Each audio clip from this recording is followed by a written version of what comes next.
nation, under God, indivisible, with liberty and justice for all. Thank you. Please call the roll. Councilmember Francisco? Here. Hotchkiss? Here. House? Murillo?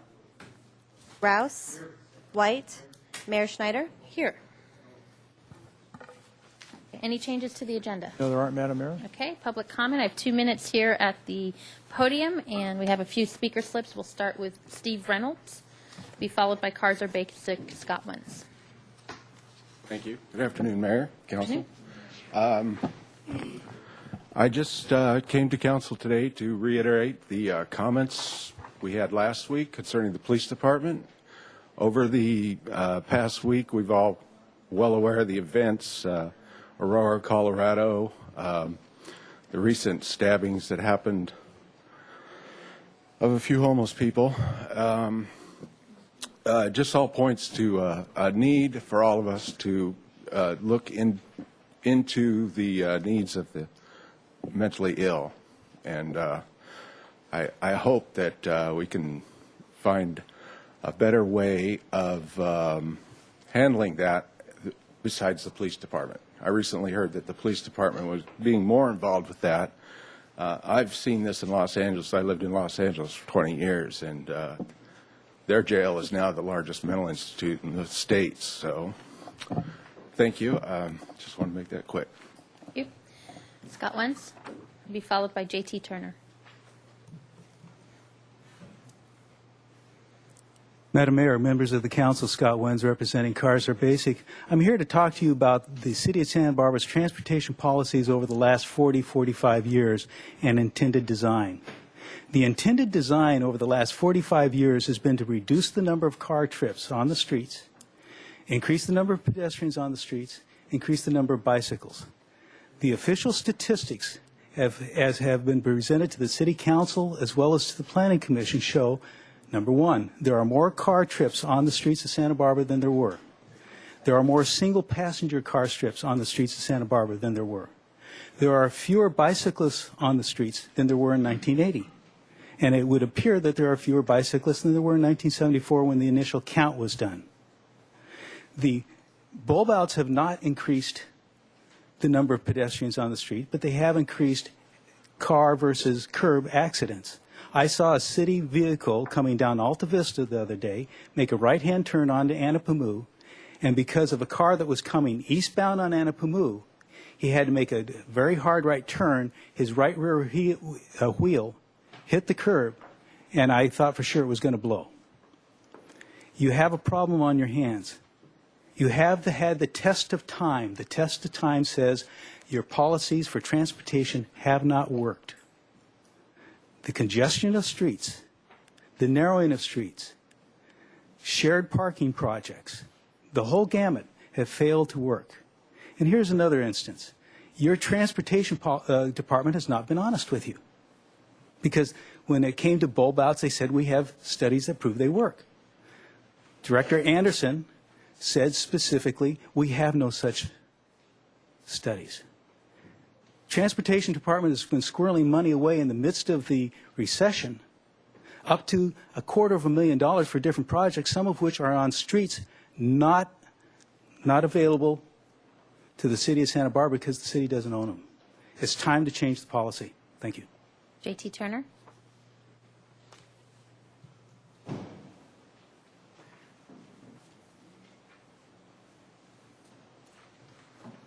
Hello there. Hello. I'm J.T. Turner, Executive Director of Phoenix of Santa Barbara. We are a provider of mental health services here in the area. And I wanted to thank Mayor Helene Schneider for coming to a fundraiser that we had on Saturday in Alameda Park. It was a non-walkathon, and so there wasn't a whole lot of sweating to be done. And Mayor Schneider read a letter of recognition for our agency, basically recognizing our 40th anniversary. So I am very glad that the city is recognizing us for 40 years of service. We provide services to some of the most impaired psychiatric individuals in the area. We have 2 residential and 2 outpatient programs, and it's very good to get this kind of recognition. So thank you very much. Thank you. Okay, that concludes public comment. We'll move on to the consent calendar. There's some items to read on that. Item number 2, adoption of ordinance for a lease agreement with Channel Island Outfitters Incorporated, doing business as Paddle Sports of Santa Barbara, including the recommendation that council adopt by reading of title only, an ordinance of the council of the city of Santa Barbara approving a 5-year lease agreement with 1 5-year option with Channel Island Outfitters Incorporated, doing business as Paddle Sports of Santa Barbara at a monthly rent of $2,762.75 for approximately 956 square feet of retail space and 374 square feet of water area adjacent to the Navy Pier in the Santa Monica Harbor, effective August 24, 2012. Item number 4, acceptance of street easements for the El Encanto Hotel project and a public walkway easement at 2050 Alameda Padre Serra. Recommendation that council adopt by reading of title only a resolution of the council of the city of Santa Barbara accepting exclusive easements for public streets and related purposes and uses in, on, over, under, along, through, and across that certain real property commonly known as 1900 Los Swain Road, and for non-exclusive easement for public pedestrian walkway and all related purposes on that certain real property commonly known as 2050 Alameda Padre Serra. Thank you. Without further objection, we'll waive further reading. Anyone need to pull any items off the consent calendar, or is there a motion to approve it? Move approval. Consent calendar, Madam Mayor. Okay. Moved and seconded. All in favor? Aye. Okay. Move on to item number 9. Introduction of an ordinance and adoption of resolutions for the annexation of 4151 Foothill Road and 675 and 681 San Aguitas Road, and a final economic development designation for 4151 Foothill Road and 681 San Aguitas Road, including recommendation to introduce and subsequently adopt by reading of title only an ordinance of the Council of the City of Santa Barbara amending Chapter 28.12 Zone Map of Title 28 of the Municipal Code pertaining to the zoning upon annexation of Assessor's Parcel Number 059-160-017, located at 4151 Foothill Road, Assessor's Parcel Number 059-160-021, located at 675 San Aguitas Road, and Assessor's Parcel Number 059-160-023, located at 681 San Aguitas Road in the Hope neighborhood. Adopt by a reading of title only a resolution of the Council of the City of Santa Barbara requesting initiation of proceedings for a reorganization of boundaries, annexation to the City of Santa Barbara, and detachment from the Goleta Water District, Goleta Sanitary District, Santa Barbara County Fire Protection District, County Service Area 3, Goleta Valley Multipurpose, and County Service Area 32, unincorporated area law enforcement, for certain real property located at 4151 Foothill Road, Assessor's Parcel Number 059-160-017, 675 San Aguitas Road, Assessor's Parcel Number 059-160-021, and 681 San Aguitas Road, Assessor's Parcel Number 059-160-023. And adopt by reading of title only a resolution of the Council of the City of Santa Barbara amending the general plan map of the City of Santa Barbara pertaining to Assessor's Parcel Number 059-160-017, located at 4151 Foothill Road, Assessor's Parcel Number 059-160-021, located at 675 San Aguitas Road, and Assessor's Parcel 059-160-023, located at 681 San Aguitas Road, which will be annexed to the City of Santa Barbara. Okay. Ms. DeBusk. Thank you. Good afternoon, Mayor Schneider and council members. Allison DeBusk, project planner with the Community Development Department. The project before you today involves a request for the reorganization of 3 parcels, and that includes annexation to the City of Santa Barbara and detachment from applicable special districts. In this case, that includes the Goleta Water District, Goleta Sanitary District, Santa Barbara County Fire Protection District, County Service Area 3, and County Service Area 32. As part of the annexation, commercial land use designations are proposed for the project site. Separate from but related to the annexation request is a request for economic development designation for a new facility for Sansom Clinic. To orient you to the project site, it's commonly referred to as the Foothill Triangle, and that's because of its triangular shape as shown here in white. The project site is bounded by Foothill Road to the north, Cienegüitas Road to the east, and Highway 154 to the west. The project site contains 3 parcels: 4151 Foothill Road, 681 Cienegüitas Road, and 675 Cienegüitas Road. The project site totals 4.31 acres. The existing city limit line is shown in pink or purple on this slide, and if the annexation is approved as proposed, it would move the city's limit line to the west as shown here. The proposed development for Sansom Clinic would be located on the 2 parcels known as 4151 Foothill Road and 681 Cienegüitas Road. The existing development at 675 Cienegüitas Road would remain.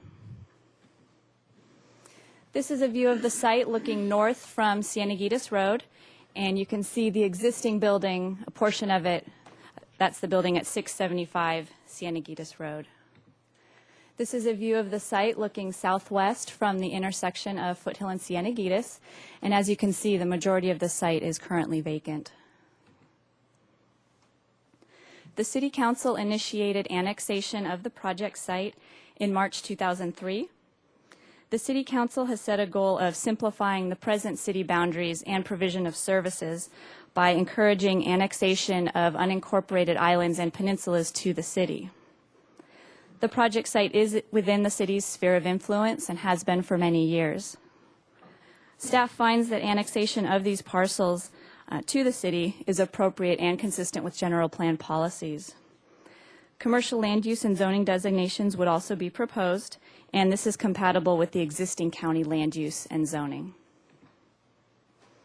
This is a map of the city's general plan land use map, and as you can see, the existing site has a county land use designation of neighborhood commercial. The proposed city land use designation would be commercial, medium high density residential.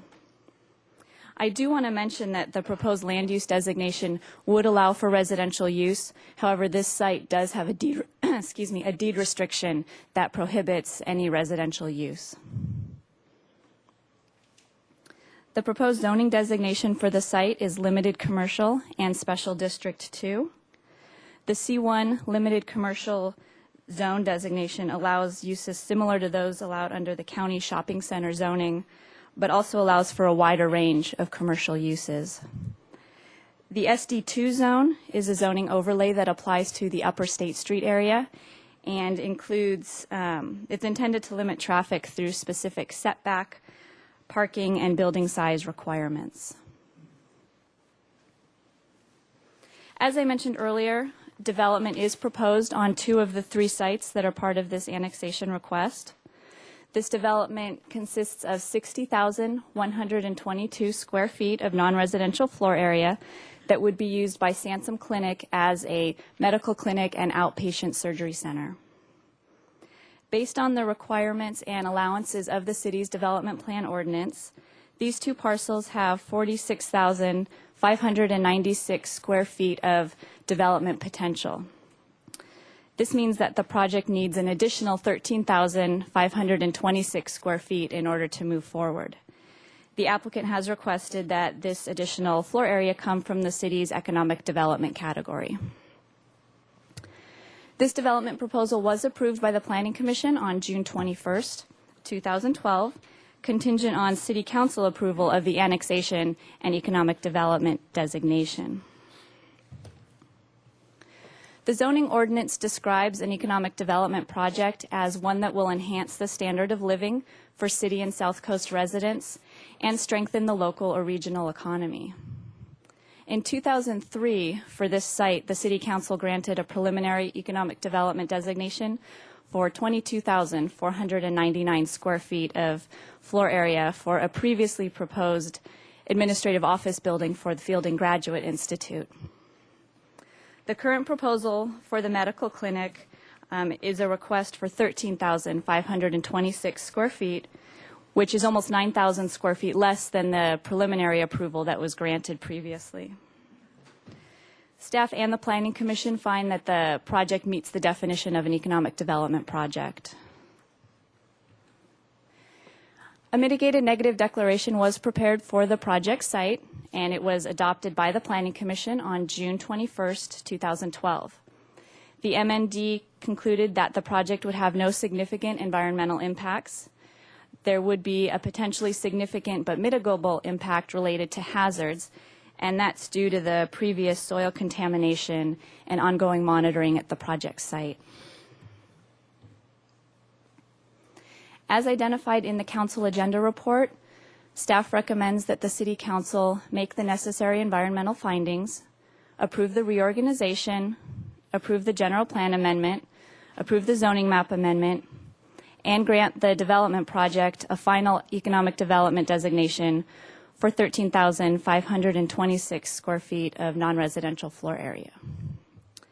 This concludes staff's report, and I would like to mention that Michael Jordan, a representative of the City Planning Commission, is available to talk about the Planning Commission review of the project, and Bob Breitman, the Executive Director of LAFCO, is also available if you have any questions for him. Thank you. Thank you. First, any questions from the council? Mr. House. Would you please just take a minute and explain, because you didn't have it in this presentation, how the annexation affects the property at 675 Cienfuegos? Mayor Schneider and Councilman House, the property at 675 Cienfuegos is proposed to be annexed as part of this annexation. The existing development would remain. There is one thing to note, that they have an existing non-conforming pole sign, or it would be non-conforming if that property is annexed to the city. And so staff is recommending that there be a 5-year period in order to allow that property owner or tenant to remove that sign. Other questions? Mr. Hotchkiss? Thank you, Madam Mayor. That 5-year period that you spoke of, is there a precedent for that criteria? Mayor Schneider and Councilmember Hotchkiss, I believe 5 years was the period that was originally granted to pole signs when the city first implemented the nonconforming ordinance, or the sign ordinance that prohibited pole signs. All right, so we're just sort of applying existing precedent or law?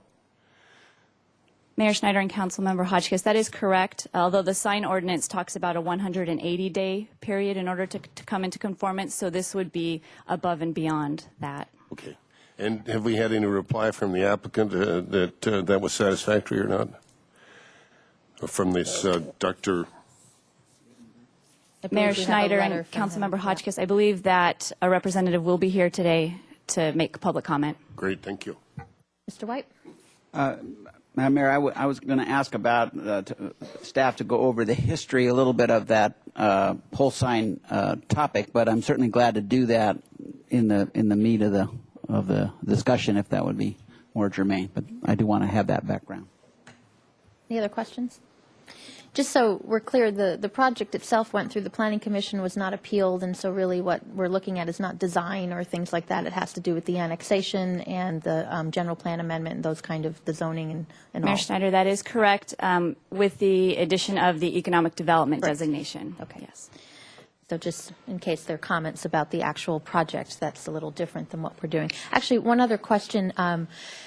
If this, assuming this moves forward, does it go to LAFCO then for final approval? What's the process after that? Mayor Schneider, the next step would be that the city would submit an application to LAFCO. It would then be reviewed by LAFCO staff, and once complete, would move on to the LAFCO board for a decision. Okay. And maybe, Mr. Brightman, maybe we can get this question up front, because I know the issue of the third parcel where the pet hospital is will come up. Regardless of the sign, but just talking about, I don't want to talk about the sign, but I do want to talk about the annexation piece. If the question is this little island that could occur if we don't include this in our annexation application, how would LAFCO look at that kind of application with the one parcel left over still in the county? Or you don't, would you have any idea about that? Well, I cannot speak for the members of the commission. I'm their staff. LAFCO promotes and encourages orderly governmental boundaries so that we don't end up with pockets and islands and the expense of duplication of service by police and fire, road maintenance, and so forth. The communications I've had with your staff have been to encourage them to have a logical, orderly annexation they submit. That includes a parcel where the individual parcel owner, or lessee in this case, is not enthusiastic about being in the city. There's a process by which they can, their feelings can be known and heard. But the only time the annexation might be frustrated or terminated once you've approved it, and assume LAFCO does, is if a majority of the assessed value of the area being annexed protests. And I don't understand that to be the case here. Okay, thank you. That helpful? I think so. Okay. It's very complex dealing with boundaries. Thank you. Okay, we're going to move on to public comment then. We'll start with Lisa Hoffman-Rittenberg, be followed by Del Pachitsky, or you're going to have to help me with that pronunciation. And there's 2 minutes at the podium. Good Thank afternoon. you, Mayor and council members. My name is Lisa Hoffman-Rittenberg, and I'm reading this for my husband, Michael Rittenberg, who's the owner of the veterinary hospital. We have 2 letters, one that you should have received prior to today, and then one that we're giving you today. So if I can read those, I'd be happy to do that. I am the owner of Foothill Pet Hospital, located at 675 Santa Gitas Road in Santa Barbara. Foothill Pet Hospital is adjacent to the project site located at 4151 Foothill Road, which is proposed to be developed as the Foothill Center. It is my understanding that the proposed project will be before your council for approval. Rittenberg, I'm going to stop the clock. Right. You have now a minute 26 seconds. So if, I know we've read your letter. If you want to just get to the pertinent points of the letter, that would be great. In our letter, you know, we feel that the pole sign is very important for our business. Originally, as part of the history, if you want to know that, there was no freeway there when the hospital was originally built, and the annexation or going onto the city water was done by the previous owner of the building. So we're the lessee, and we don't really have a say in that. But we do feel that we shouldn't be penalized just because we happen to be adjacent to Foothill Center. There is La Barbara Street, which is not in the city as well. And so we feel that, you know, they're right across the street from us. There would be no reason for us to be part of that. And we just feel that, you know, that we're being penalized for that. So if we could just be not part of that, no offense to the city, that would be wonderful. We have no guarantees that we would even be able to keep our pole sign. So that's part of what we would like to have you look at in the letters we submitted. So thank you. Thank you very much. Any questions for, actually, if you could come back, Mrs. Rittenberg, we have a question for you. Mr. House? We thank you very much Thank for you, coming. sir. We received a letter from someone else that perhaps was written on your behalf. It's Bridge Right. LLC. Mr. Britschke is the owner of the property. Oh, I see. public And I he's the understand. So speaker. they had other issues besides the sign. But the Right. sign is your focus and your The big sign issue. is our focus because it affects our business. You know, and obviously we know you guys aren't big on that, but, you know, if we could just be not part of the situation, then that would be great. No offense. Understood. Thank you very much. Okay. Thank you. Okay. Mr. Britschke, you are next. I just was informed that the applicant thought there was going to be time for a full presentation, which I just found out about just now. So if you'd like to pull some slips together and talk about the project, you're welcome to, or we can keep it up for questions about the project if council members has questions about the project. But I would need some. So we'll keep it within the public comment period if you'd like. And if you'd like to do that up front, you're welcome to. But your slip is up here? I didn't see your name. Okay, there you are. So if you want more than 2 minutes, you might want others to fill out a slip and waive their time for you. Okay. Thank you. And then Edwin Rosenblatt will be next. I'll just read the letter that I handed in this afternoon. I know you probably didn't have a chance to read it, so I'll just read it to you. I represent the owner of Britschke 1 LLC, the owner of property 675 Santa Gitas. We are a passive participant in this application. We're not or have we ever requested to be part of the proposed development project. Our only connection comes about through the actions of the previous owner. He agreed to future annexation in exchange for a contemporary connection to the City of Santa Barbara sewer system. This is clear-cut, and we have no objections to that, to the annexation per se. However, we do object to our inclusion in or with the applicant's proposed project and request. Therefore, regarding proposed documents, amended general plan resolution and reorganization boundaries resolution in their respective second paragraphs, we hereby request that 675 Santa Gita, parcel 21, be removed from inclusion in the applicant's request. Further, Planning Commission's resolution number 009-12 imposes other obligations on our property that must be explained regarding the cause of these actions. In our opinion, some of these proposed actions may, in a legal sense, constitute takings by the City of Santa Barbara. Others involve fees and costs to be paid by Britchkey One. We're not interested in land use amending, rezoning, reorganizing of boundaries or other actions shown in the resolution, nor in proposed amended general plan resolution. We also are not interested in executing and recording the various documents called for in the resolution. Additionally, in reference to detachment from existing utilities and service districts, we request that all fees and costs involved for these and similar activities be waived for this parcel. Britchkey One objects in particular to water rights, water rights assignment assessment, and the paragraph Roman numeral 2F1C2 of Planning Commission Resolution 009-12. You need to wind up, please.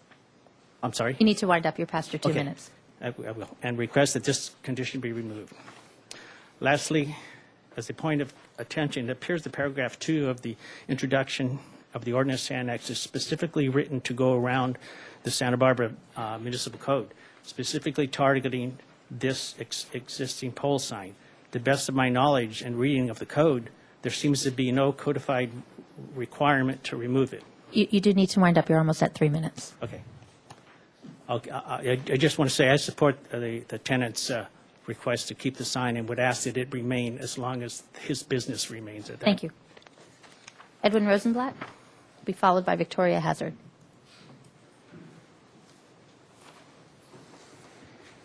Madam Mayor, gentlemen, I would like to waive my time and let Mr. Tobes use it later. Okay.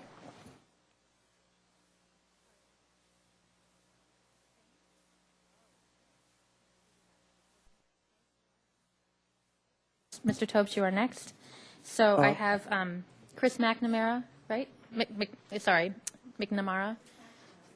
Yes? Yes, I know. And where are you? Just wanted. There you are. Oh, there you are. Victoria Hazard. Okay. Brad Hess. It's right there. Edwin Rosenblatt. You just spoke. Okay. And. You got some more. Oh, see, I ask and you shall receive. Okay. Scott Shell. Scott right there. Craig Zimmerman. I see there. Craig Minus. Thank you. Steve Fort. Kurt Red. Well, you already have. Okay. Well, Michael Petrati? Yeah. Okay. But that's separate. No, you're not waiving your time. You just got your, okay. And Dr. Rasenhoff. Okay. All right. So let me just, 2, 4, 6. Okay, you have up to 20 minutes. I encourage you not to use all of it, but you're welcome to. I promise you I will not use 20 minutes. But that doesn't mean everyone else has waived their time. Thank you very much. Thank you, Mayor Schneider and members of the council. My name is Michael Tobes, chairman of the Tobes Group, and we are the developer of this proposed project. The project has been through a number of designs since we acquired the property in 1999. We went through the history in detail with the Planning Commission, so I'll be brief and just cover our more recent efforts. Here's our project timeline since 2008 when the project started to move forward. I hope you can read that. It's a little fuzzy, but We started out with a meeting with LAFCO and representatives of the city and the county to talk about whether this should be processed in the city or the county, and it was everyone agreed that it should be a city project. We went to the City Planning Commission for a concept review in December of 2008. We then moved on to the ABR concept review. We had a neighborhood meeting in September of 2011 where we sent a notice out to 500-foot radius, not just 300 feet. We went to the County Planning Commission just for a courtesy review, and in January of this year we started annexation review with LAFCO, and as you know, the City Planning Commission approved the project last month. From this point forward, we are hopeful for City Council approval this month. We expect to complete the working drawings in October of 2012, and Richard Six is here, and he can show you how far along we are with our working drawings. We're quite a ways away because Sansom is very anxious to get this building built and move in. So we expect to get our building permits around January and deliver the building in the second quarter of 2012. As you know, the project site is located in this area south of Foothill in the Hope neighborhood, which is identified to be annexed at the earliest opportunity. In 2008, we started out with a single very large building of 71,000 square feet. The Planning Commission suggested that we develop a campus plan with several buildings instead of one very large building. We proceeded to do that, and our campus plan came back receiving very favorable comments from the ABR. Next. This is the three-building campus plan that we came back with to the ABR. About that time, we were approached by Sansom to develop a medical complex for them on the property. And because their space needs were less and their parking needs were greater, we eliminated one building. Next. So that we eliminated a building here, and now we have a two-building complex. This reduced the total square footage of the project to about 60,000 square feet, increased the parking, and opened up the site even more. The larger building on the site is now 46,600 square feet, which is far less than the 71,000 square feet presented to the Planning Commission in 2008. And here's the present project design. We received very great, terrific compliments from the ABR, and we have another slide here. I won't repeat the comments. Next slide. But I'll just leave them up there. But they were very, very positive from the ABR. Because of the reduction in the project size, we've also reduced the size of the allocation from the city's economic development category from $22,499, which was preliminarily granted, to 13,526 square feet. The staff and the Planning Commission have recommended that you take the actions which are before you today. You must make a final determination that the use of the buildings by Sansom qualifies as an economic development project, and that recommendation is coming to you from both the Planning Commission and the staff. And further, that you continue the annexation process through LAFCO so that this property will be annexed to the city. We are not really part of the discussion regarding the pole sign. Our building is designed in a way that the pole sign could remain if the council chooses to allow it for some period of time. So it's really, we're neutral on the issue, and it's really up to the council as to what they want to do about the small triangular piece at the south end of the property. So we ask that you take the actions before you today, and I'd like to turn this over now to Dr. Ransohoff of Sansom, who will tell you a little bit more about Sansom's use of the building, and I'll be happy to answer any questions you have, and I think I stayed under my 20 minutes. Well, he's part of your 20 minutes, I think. I saw your name up there. Any questions? Any questions for Mr. Tobes so far? Thank you very much. You're down to 15 minutes and 2 seconds. Mayor Snyder, council members, I'm Kurt Ransohoff. I'm the CEO and the Chief Medical Officer at Sansom Clinic. I will not use up all of my allotted time, although it may feel like I do. Go ahead, Craig. We have, let me first, what I'd like to do is just give you a very brief overview of Sansom and then talk about why this project is so important to us and we believe so important to the community. Sansom has been providing care for 91 years. We're the largest independent provider of outpatient services between Los Angeles and the Bay Area. We have 21 facilities between Carpinteria and Santa Maria. Most of our activity occurs between Lompoc and Santa Barbara. 50% of people in the South County are patients at Sansom Clinic, and about 1 in 4 in the county overall. So we feel that we're a very important role, play a very important role in the healthcare delivery. We're a nonprofit public benefit corporation. We are governed by a volunteer board of trustees, some of whom gave up their time. We obviously provide a great deal of patient care. I'd like to briefly touch on some community service programs that we do. We have a collaboration with the neighborhood clinics, another nonprofit provider in town. We do about $250,000 worth of free MRIs and CT scans for them. The people at the top of that picture are Dr. Petrini and Dr. Elings. Dr. Petrini is a gastroenterologist. We're doing the largest free colonoscopy program in the country. We've exceeded 300 on our way to 500. We have a very large flu shot program, so large, in fact, that we actually found a kid who smiled while he got his shot in the picture. And we have a very extensive health education program. We our practice as a group model. We emphasize the role of coordinated and less fragmented care. That's really been a tenet of our existence for 9 decades. Interestingly, that is becoming a very important component of healthcare reform, which I'll talk about in a minute.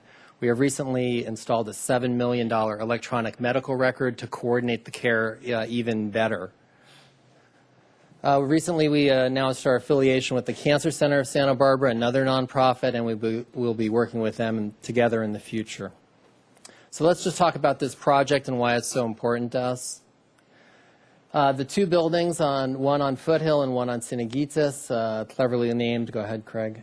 Building A on Foothill, Building B on Synagitis.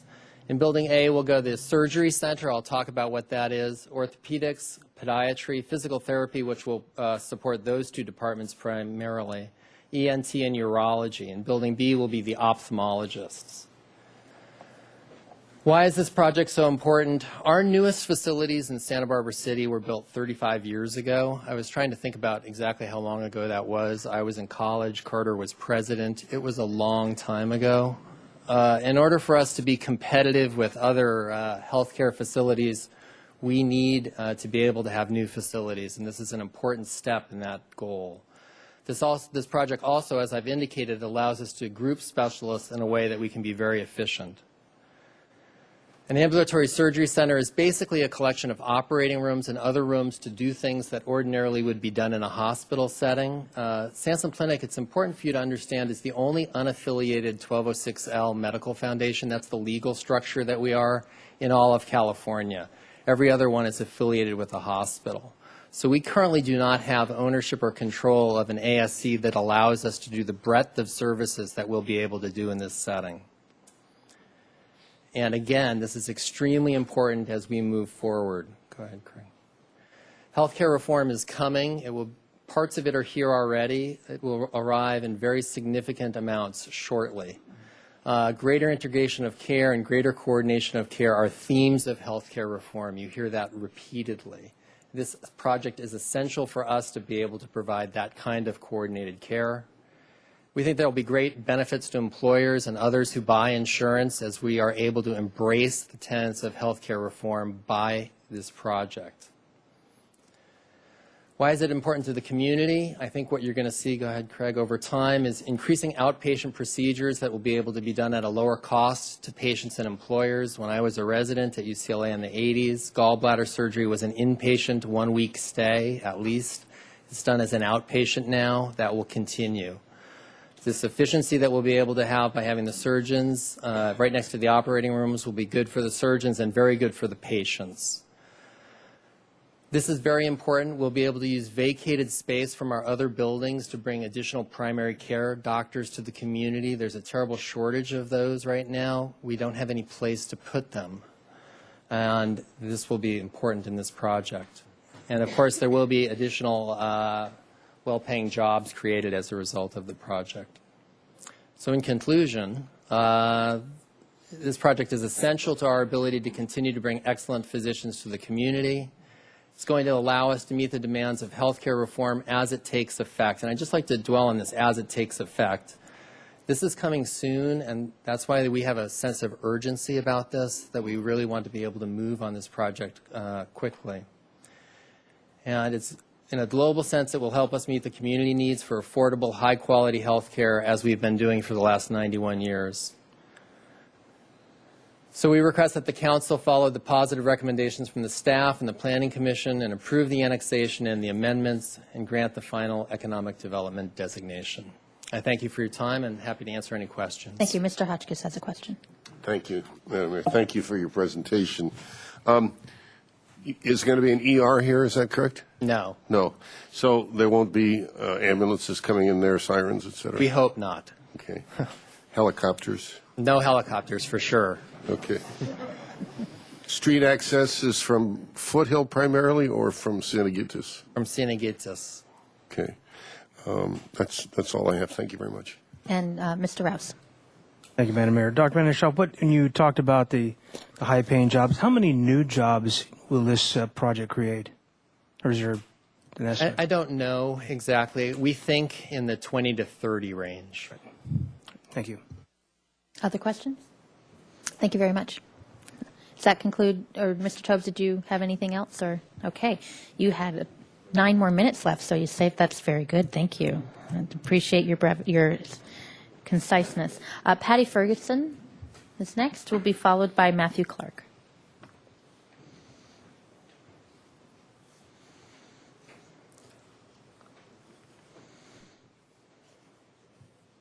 I understood you to say that this isn't about design, and my comments are somewhat about design, but I would appreciate the 2 minutes to just talk about the process and Sure. our neighborhood, if that's okay. I'm Patty Ferguson. Our family lives on Lindito Lane, about a block up from the proposed project. And I want to say that we're in no way opposed to Sansom Clinic having that property. I think that's a great use of it. But we became concerned when we saw the story poles on the property. We had never envisioned such a massive building placed right on Foothill Road. And we asked the Planning Commission why the building couldn't be placed farther back from the road. It's a large piece of land, and by putting such a tall building on the highest point right on Foothill Road, it's going to fundamentally change the appearance and the character of our neighborhood. And that whole Cathedral Oaks Foothill corridor, which is a residential rural road all the way from Winchester Canyon to the Riviera, there's no big, massive buildings like this. Several of the planning commissioners mentioned in their comments that they agreed the project didn't really fit with the character of the neighborhood. It would block people's views, and it would create an Orange County type impression for visitors coming off the 154. They expressed disappointment in the lack of environmentally friendly features such as solar panels. One commissioner referred to the project as a missed opportunity, yet they approved the project without asking for any changes or improvements. So I just wanted to say I don't understand why we should rush to approve the project without expecting something better and without more public discussion and comment. Only the neighbors within 300 feet of the project were notified or invited to any of the meetings, and that's an extremely small subset of the people who will be affected by this project in this location in the neighborhood, and just the countless families that pass this way every day going to work and school. It's going to change the face of Santa Barbara, and I just wanted to ask for the time and the care to take a look carefully at the project and create something that we can really be proud of and that will reflect well on our community. Thank you. Thank you. Matthew Clark. Be followed by Brian Emerson. I missed Mark on my own in the airport. Well, then, what would you like to name the Sansom Clinic? No, I'm just kidding. Brian Emerson, followed by James Egan. Thank you. I'm Brian Emerson, and I'm an orthopedic surgeon at the Sansom Clinic on Pasadas Lane. I originally joined Sansom Clinic back in 2011. And what originally attracted me to the Sansom's group practice setting was the quality of the doctors I work with, as well as the fact that the Sansom Clinic cares for so many people in this community. As an orthopedic surgeon, the most important thing I care about is providing quality care to my patients. When a patient comes to my office, I want them to know that they not only have a well-trained surgeon, but also that they have the best facilities as well as technology available to them. And I feel that this site would help to make this possible.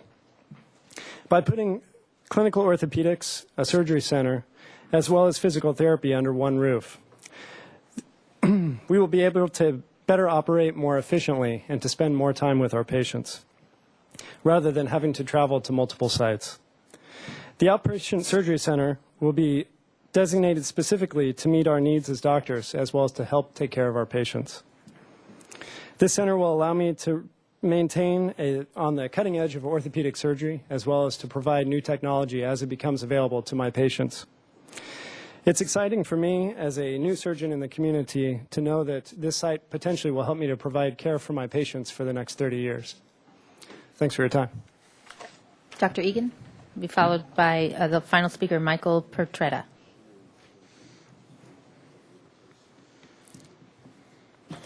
Good afternoon, and thank you for having me. My name is Jim Egan. I'm a gastroenterologist. I came to Santa Barbara 21 years ago to Sansom Clinic. It's the only medical job I've had outside of training, and I was with the clinic through the mergers of two clinics in 1998. And since 2006, I have served as the president of the physician medical group at Sansom Clinic. And I'm here today as a representative of our 150 physicians. The project discussed today, the construction and implementation of an ambulatory surgical center, is vitally important in maintaining the high quality of medical care Sansom Clinic has provided the community of Santa Barbara and its surrounding regions for more than 90 years. This project will greatly assist in our ability to recruit new physicians to this community, which many of you may be familiar with is difficult at best. Our clinic competes with large multi-specialty clinics in California, including Scripps Clinic, as well as the Palo Alto Medical Clinic, and with national clinics such as the Mayo Clinic and Cleveland Clinic.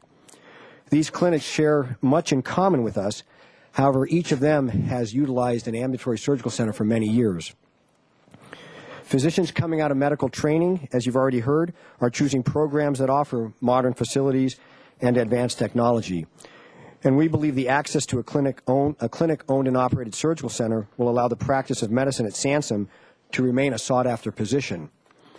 Healthcare reform, the details which remain uncertain, is likely to result in considerable influx of patients into our clinical system. Simultaneously, we as providers are being required to practice in an environment with a more integrated system, allowing for greater coordination of care as well as much higher levels of efficiencies. A dedicated ambulatory surgical center will be crucial in achieving these goals.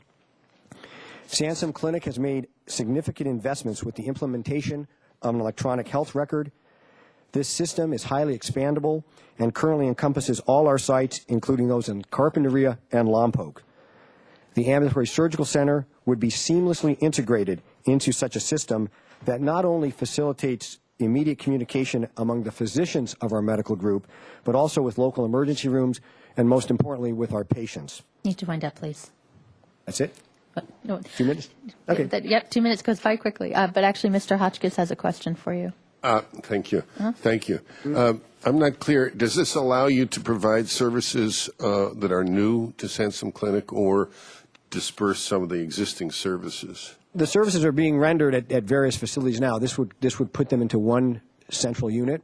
It would allow all of the procedures, the notes that the physicians generate, to be available to all other doctors that are referring both in and out of the clinic, as well as emergency rooms, and it would, as many of you may know, the record system we have now is available to patients. So this data would be made available to them through the system.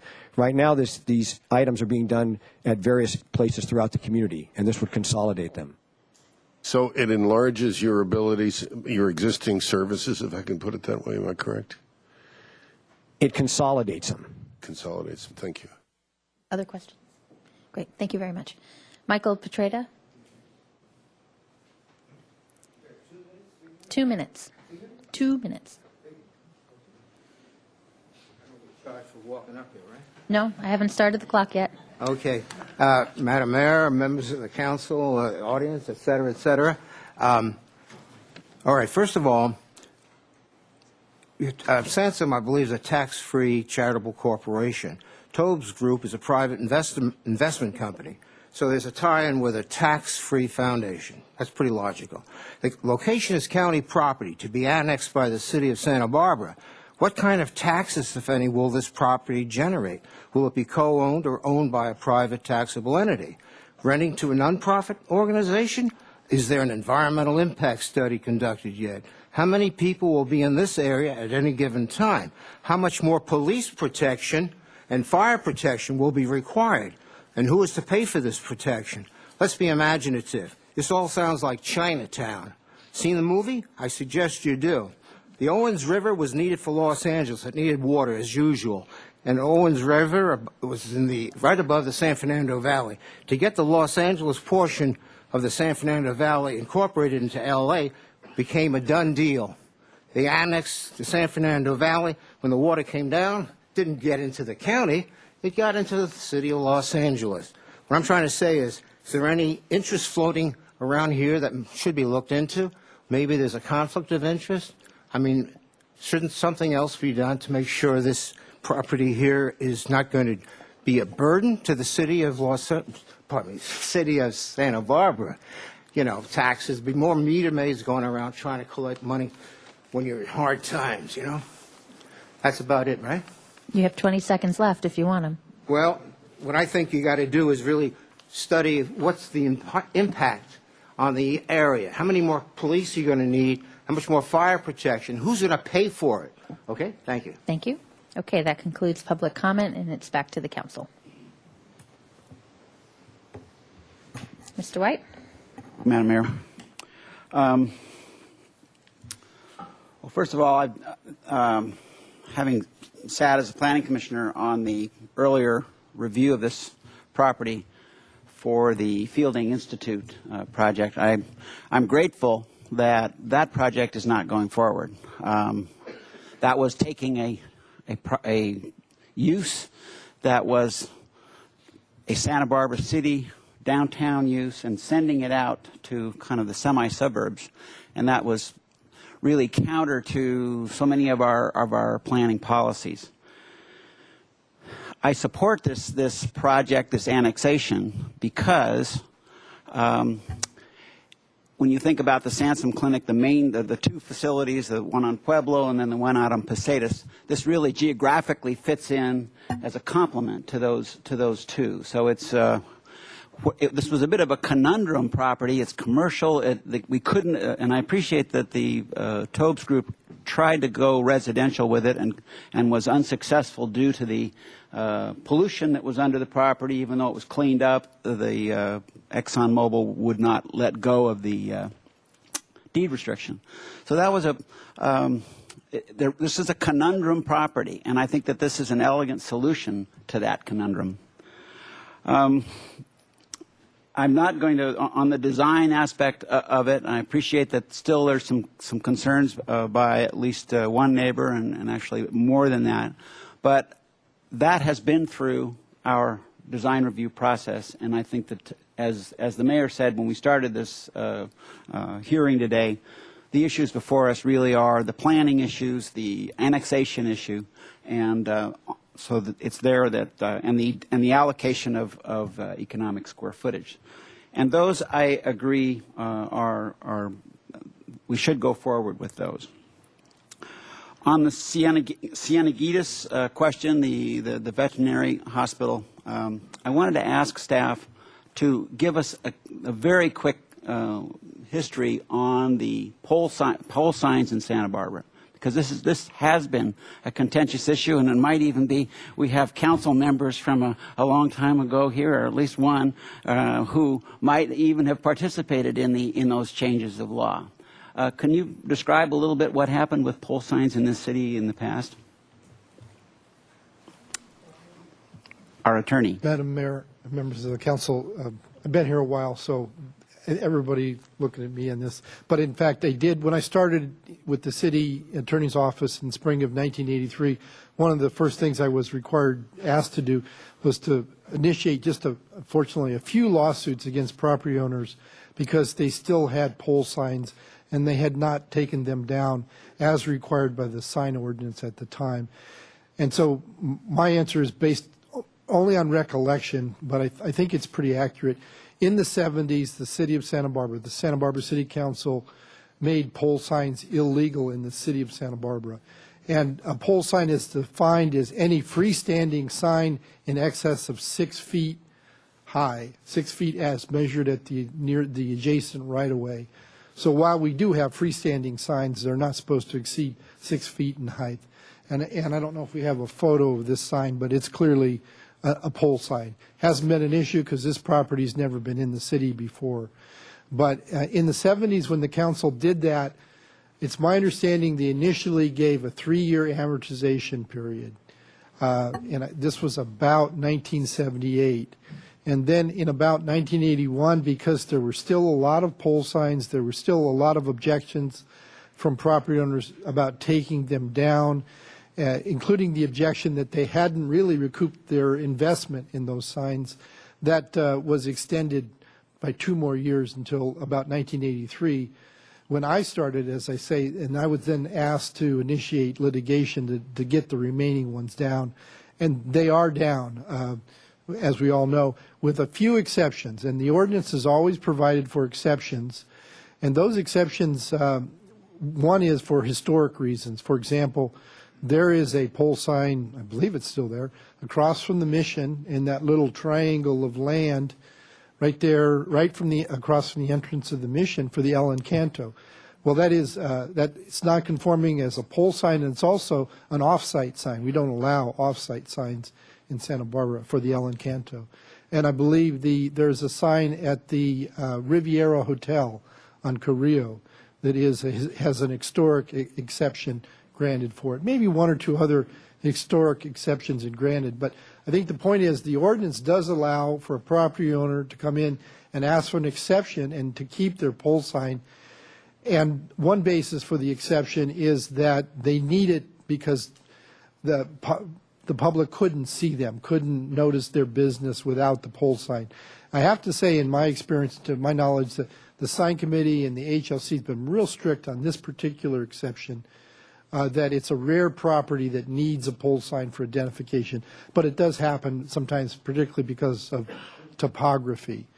So in this particular case, we recognize that this property owner and this tenant, they were not asking for annexation. We were sort of put in a position where LAFCO requires them to be lumped into this annexation. And so we suggested that the ordinance approving the annexation grant a 5-year period before the sign would have to come down. There's no particular magic to that 5 years, and other than that's what everybody else was given in the 70s and the 80s. And so the council could change that if it desires to do that. The ordinance is being introduced today, so we could revise that if necessary. The other thing is, as I say, the exception's still there for the property owner if they wish to apply for it. I also wanted to clarify something that I don't think we realized, and the property owner mentioned that they have some objections to the conditions of approval. Now, those conditions of approval really should only apply to the other parcels, to the development parcels. For example, I mean, obviously the design conditions would only apply. But, for example, we're not going to be asking this property owner to waive their rights to drill a well, I mean, to assign their water rights to the city. Again, that wouldn't be legally appropriate because they're not an applicant here. They're just lumped into this annexation because that's kind of how the LAFCO statutes work. Well, thank you, Mr. Wiley. And we could have a similar conversation about billboards. Both of those, both billboards and pole signs, historically, they're critical pieces of our economic structure in history. And people invested in them. They advertised businesses. They were economically useful. And yet they formed part of our visual blight. And it was a real struggle from starting in sort of the 60s up to into the 80s and 90s to get that under control. And Santa Barbara City and Santa Barbara County took that on, was taking the bull by the horns and wrestled with it in order to bring about a different aesthetic to this area. And it shows. And this is one of those vestiges from that era. And part of that vestige or part of the deal that's before us is that a landowner got into our club. They got to have sanitary hookup. Well, that was kind of actually we're going to have a conversation later today about Coast Village Road, where the magic of providing decent sewage treatment is a huge asset. And the veterinary, imagine running a veterinary hospital on a septic system. It would be a pretty grim prospect. So that's really the trade-off that's getting this property to be required to be annexed. Is you want city sewage hookup, then you need to not object to annexation. So I'm supporting the staff position on this as far as the annexation and as far as getting rid of the pole sign on the 5-year basis. I'd be curious to hear whether others feel that there needs to be a more generous provision there. But I think that that's a fair trade. This has been I remember the process both on county and city level for pole signs and billboards these were tough struggles that people went through in order to establish this new aesthetic. And I think that this business owner is getting a fair deal in terms of we're providing city services already, which are really excellent. And so I can support the staff position on this. And then finally, just to wrap up the elements that are this project, again, it's a good solution to a difficult problem, to a problem property, because I don't think we needed a shopping center here. I would have liked to have had some residential use, but that wasn't feasible. So I support the project, I support the annexation, and I support the staff position on the veterinary hospital, and I look forward to hearing what colleagues have to say about that, the 5-year tail and the sign itself. Mr. Rouse? Thank you, Madam Mayor. As I look at the process of this annexation and the reasons for this particular parcel to be included, we talked about, the gentleman from LAFCO talked about they're not trying to avoid islands and strips and those kinds of things, although, as I recall, there are a few of those in our history, all you airport fans out there.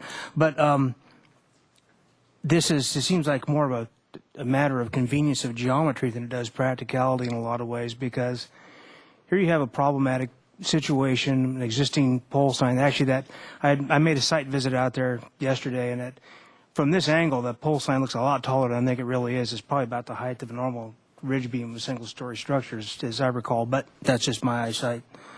I believe that when you have a standing business that has a situation that they didn't necessarily cause, i.e. this annexation, and all of a sudden they're going to be sucked into these new sets of rules. And I remember I was around for the whole pole sign thing, and I remember that debate, and it was as Mr. White said, it was a long, drawn-out, and kind of a vicious situation about people's livelihoods and their ability to promote their businesses and have their businesses visible when they otherwise wouldn't be. But this particular one, within that neighborhood, as you drive down Cieneguitas, is relatively benign. It's not beautiful. It's not historic. It's none of the above. It's not anything you'd rush out and chain yourself to preserve.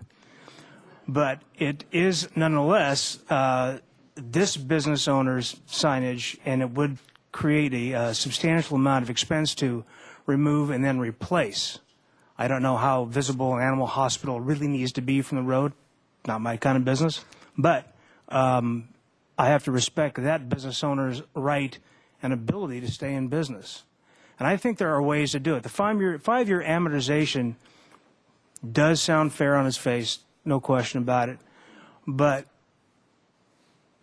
the other thing you could do, and I would be prepared later on in the discussion to make a motion along these lines if my colleagues saw fit, would be to provide an exemption that would stand as long as that business owner owned that particular business, or until that use changed, or until the building was substantially altered to whatever threshold would be determined by the normal zoning and building codes. And at that time, then the pole sign would need to come down. So once again, I think that rather than, and I don't want to go as far as use a legal term like a taking, but in a way it kind of feels that way because this is, and I realize that the sewer services are now provided. I'm sure they're not absolutely free. I'm sure there's some fees involved there, and it's a benefit to the whole community.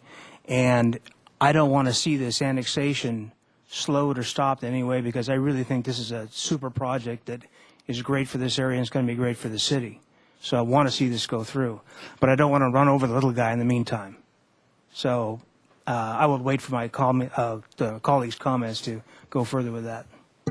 Mr. Francisco. Thank you, Madam Mayor.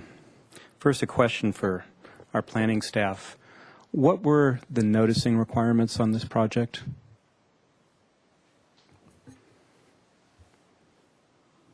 Mayor Schneider and council members, we do a standard 300-foot radius notice to all property owners, and the project was also noticed in the Daily Sound.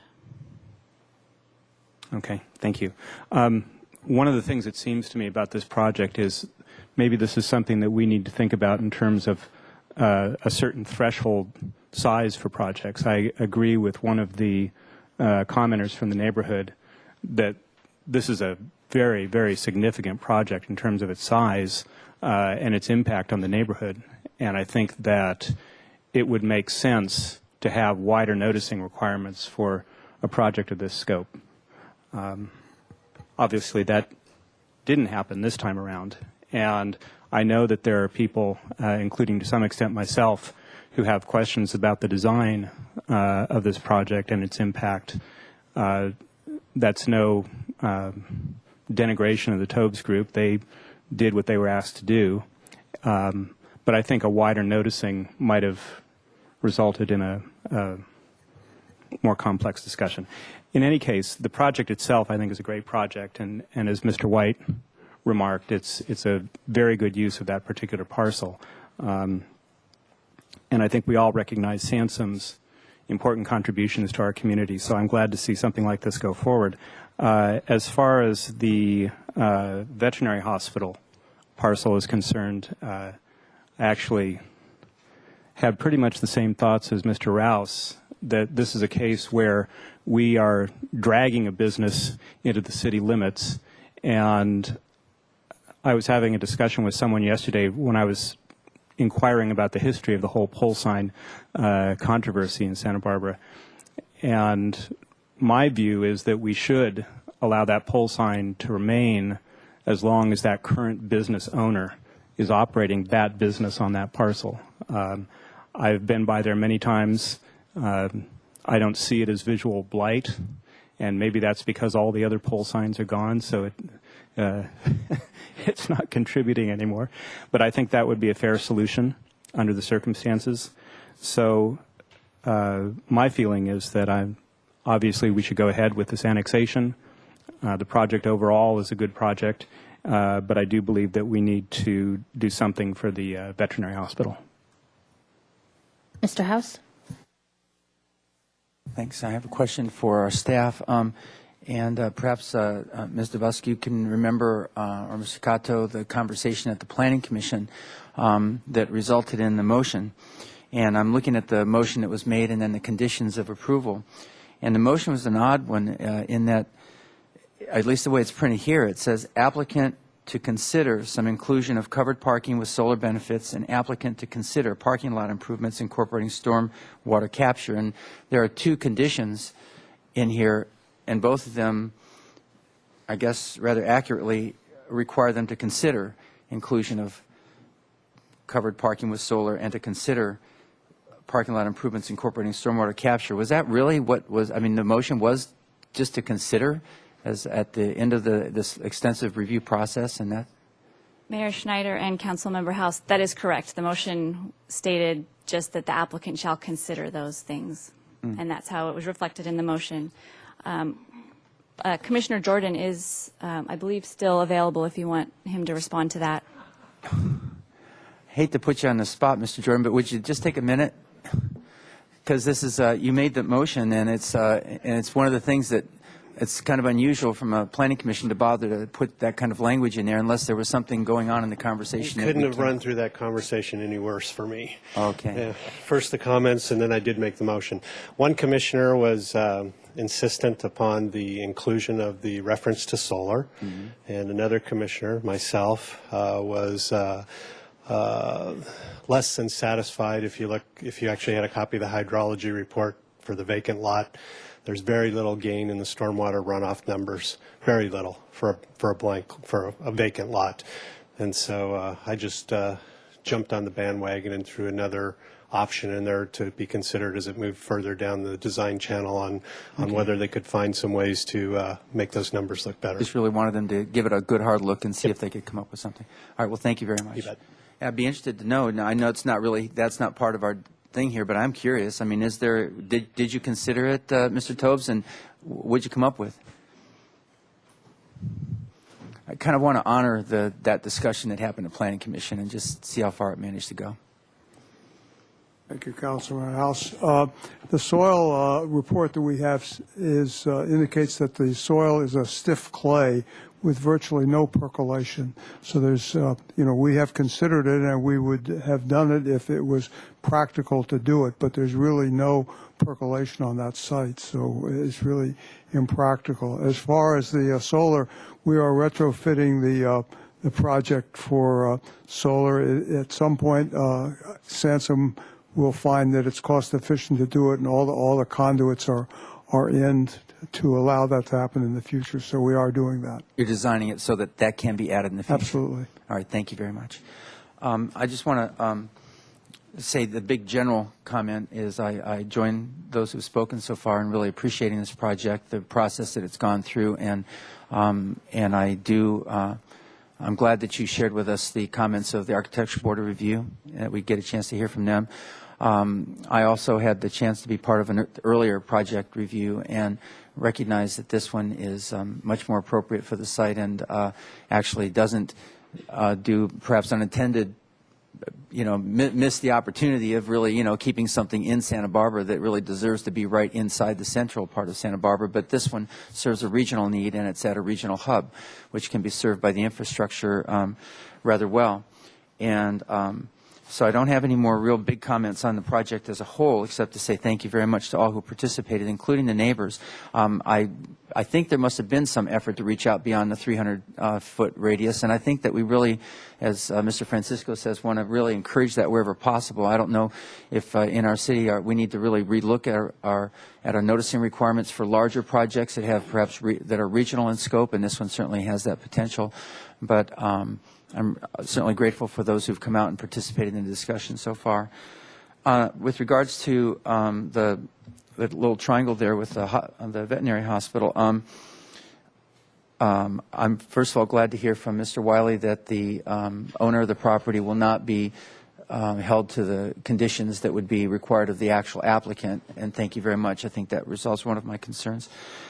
The pole sign. The last remaining relatively tall pole sign in Santa Barbara deserves a plaque or something. I mean, it's almost like okay, so I know that your veterinary hospital exists there because of the sign. Just you drive by and it's been there forever, it seems, and it's an anomaly. It's interesting little things sticking up there. Now, if we were to have lots of them, I think as Mr. White was just commenting, if they're all over the place like they were before, it would just be awful. And I don't know. We should get together with whoever wrote the book. Is she here today, Ms. Graffi? How to Speak Santa Barbara, and have some sort of a thing, some sort of an appreciation of this last pole sign that that we can honor. I would go along with Mr. Francisco. Actually, I believe that this should be allowed to remain as long as this business is under the same ownership and as long as they have the same kind of enterprise. I think that's only fair. If they had actually come in as part of the application for being annexed, I could certainly see that, but I see no real harm in doing that, and I appreciate staff's attempt to accommodate them with this 5-year gesture, but I think this particular sign is innocuous enough and interesting to remember the debates from the past, so I will be supporting this. Mr. Hotchkiss? Thank you, Madam Mayor. Staff, what's the answer to the tax question that one of the public people brought up? Mayor Schneider and Councilmember Hotchkiss, as part of any annexation, the city and the county negotiate the tax exchange agreement, and that's something that is underway and will come to you once it's been finalized. Will there be property taxes on these parcels? I believe so, and depending on the use at this point, but that negotiation would come forward to you as a memorandum of understanding. Okay. I agree with the lady who said that the size, bulk, and scale, I think would be the right way to put it, of this project is perhaps too great for the location, but I don't think it's fair or appropriate that we, having put this in before our various commissions leading up to here, suddenly start redesigning things. So I'm not even going to say anything about that, but I would say that it's great that Sansom and Mr. Tobes have gotten together. These medical facilities are really a selling point to our city. I'm not sure everybody understands that, but talk to folks as I do as a realtor coming here. They often ask about these things. Regarding the aesthetic consideration of the pole sign, I think Mr. House is funny and right in saying that, well, this is the last one, but I'm not sure that's a precedent we should set, because somebody comes in next and it's the last whatever, and they're going to say, well, you let these guys do it, so why shouldn't I? So I don't think that would be good reasoning.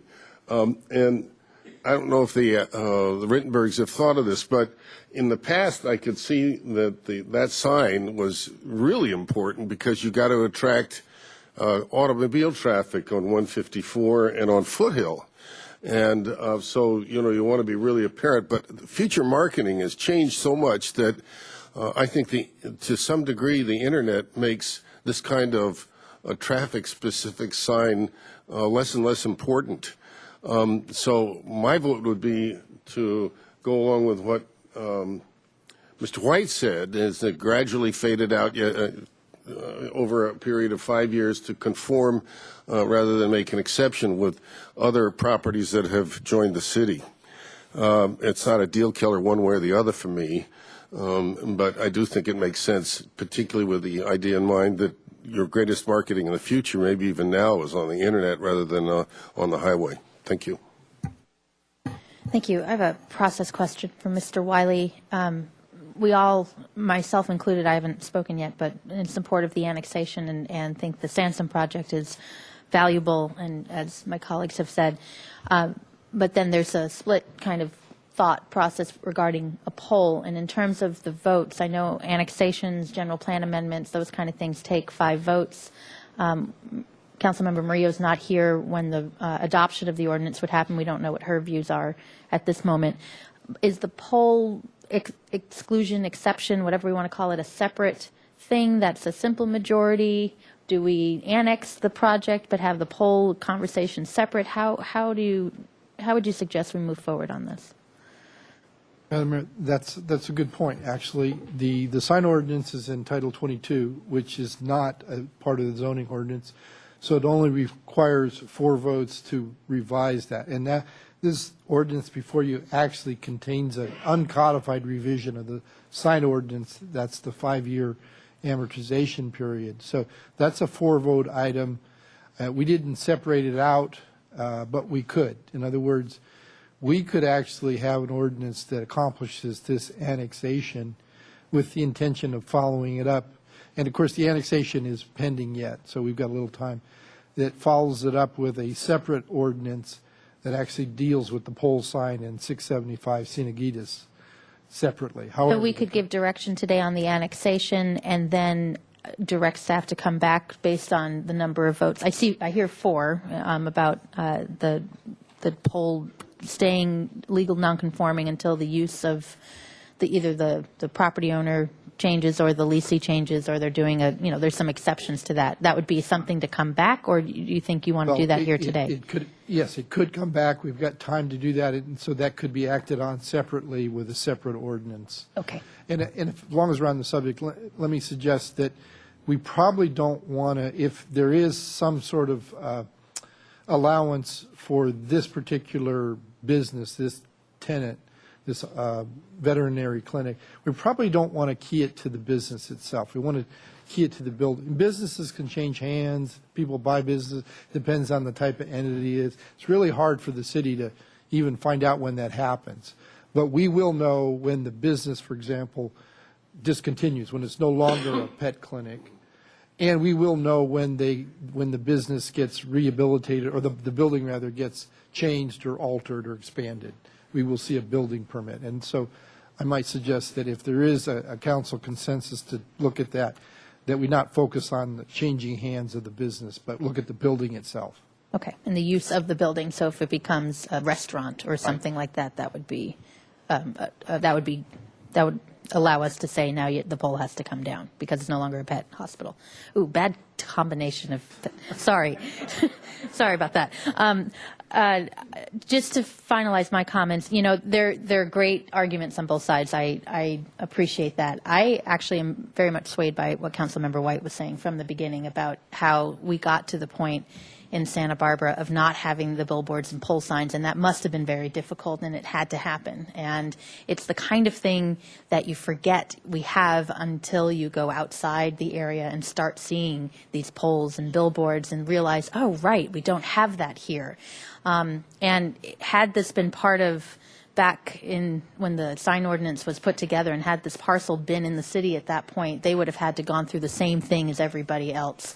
They got decades longer, use of that pole sign since then. So, you know, I think I'm swayed by that, but I see for, majority rules, right? So, but I didn't want the pole to stop the annexation. That's why I asked the question about the 5 votes and the 4 votes.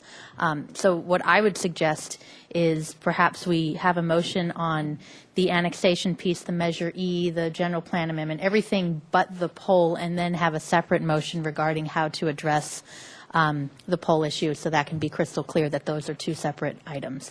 But again, I want to appreciate the process moving forward. And I know there were some questions about noticing and whether or not we could have commented on the design.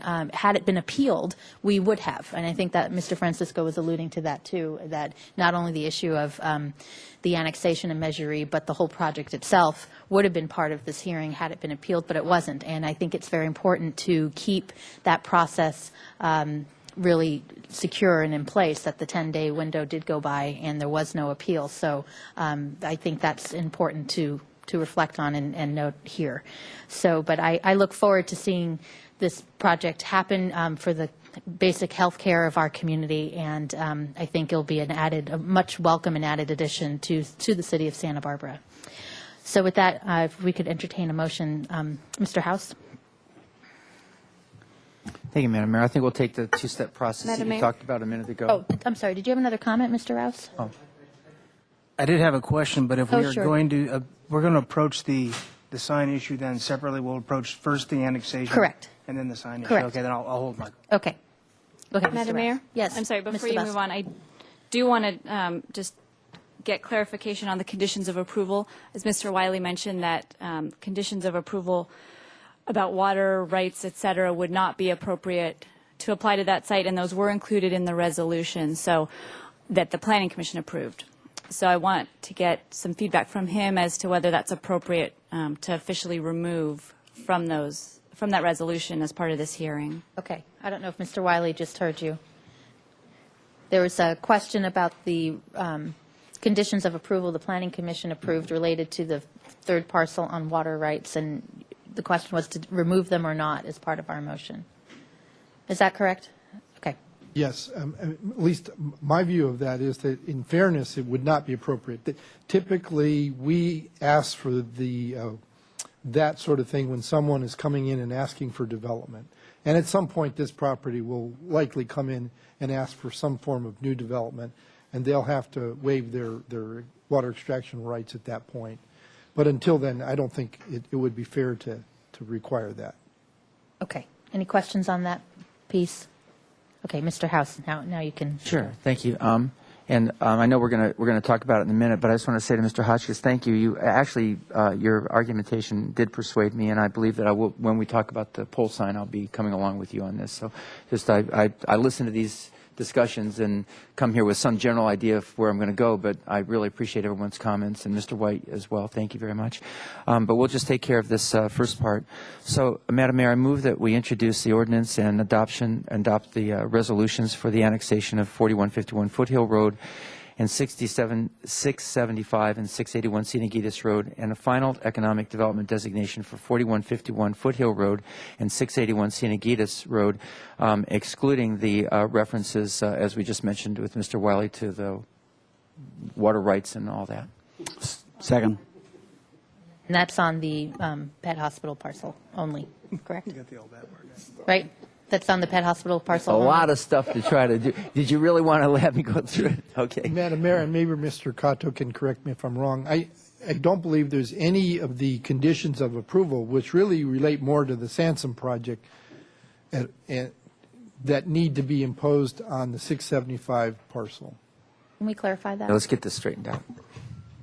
Mayor Schneider, that's correct, but there were some conditions in the Planning Commission resolution that specifically dealt with 675 Cienegita. Through this discussion, we're recommending that those conditions be deleted out of the final resolution. So we would take care of that. And is that in the staff recommendation or not? Do we have to add it in the motion or just say per the staff recommendation? It's not in the staff recommendation Okay. to do that, so All right, I think it would be best to be in the motion. And So I'm trying that's to be, what you I'm trying to just be did. very specific about that. Are there many, Mr. Cato, or just a few? There's probably about 6 or 7. And do you have them in front of you? I have most of them in front of me.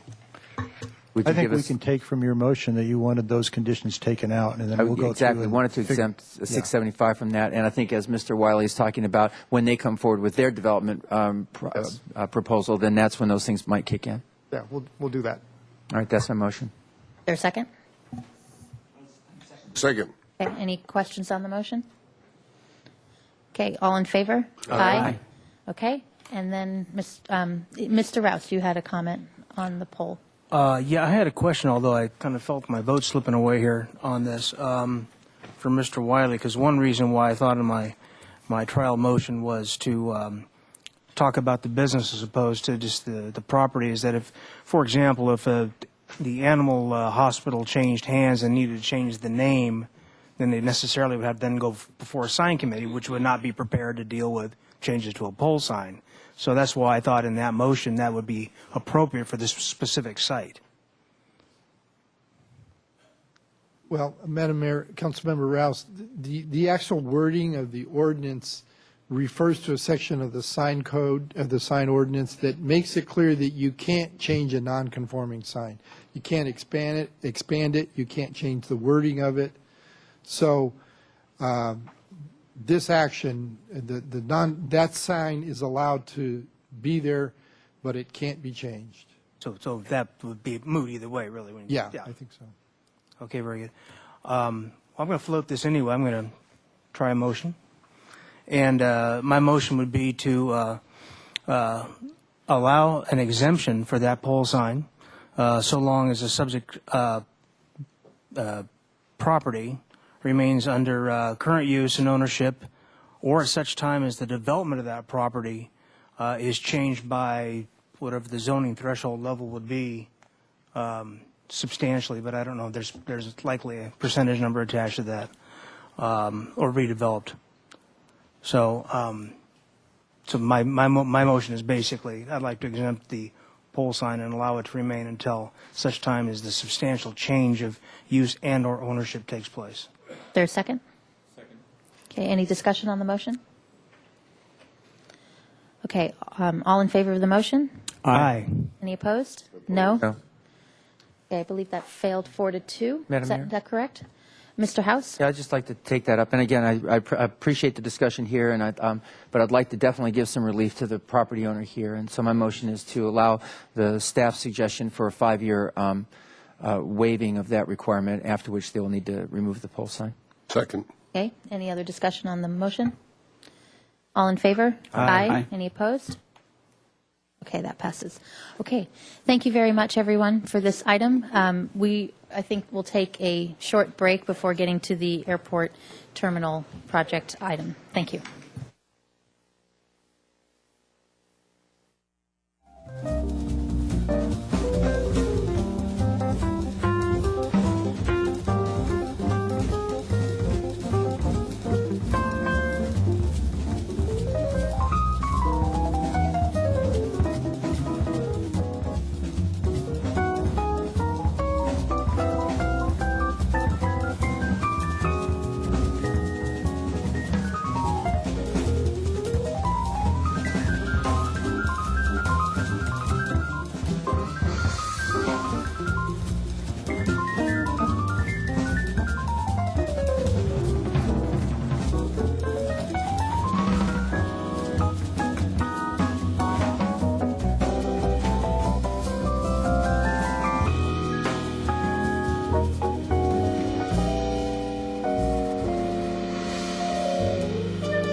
Had your chance to snatch me,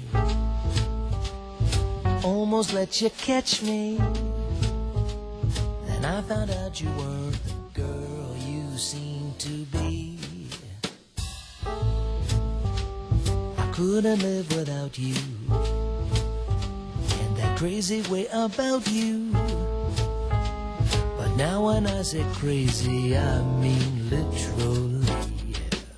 I don't park in long-term parking, because I'll make this short. You're soon to be embarking toward your last resort. I know you dig the landscape of my vast domain, so take a lot of pictures. It looks like rain.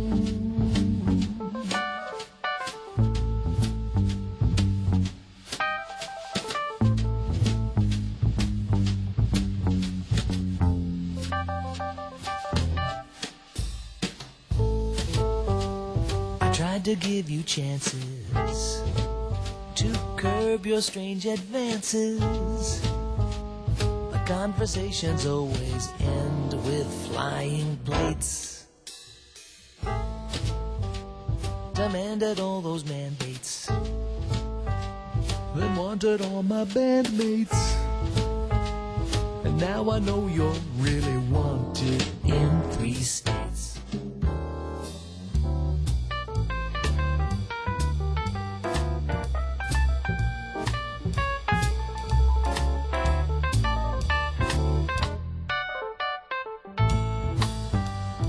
Flattering progression from dating to obsession began with little cards with hearts and Hallmark quotes. At first it seemed romantic, but soon became pedantic when you began to send my parents ransom notes. I don't park in long-term parking, because I'll make this short. You're soon to be embarking toward your last resort. I know you love to practice to Lohengrin's refrain, so take a lot of pictures. It looks like rain. Looks like rain. It looks like rain.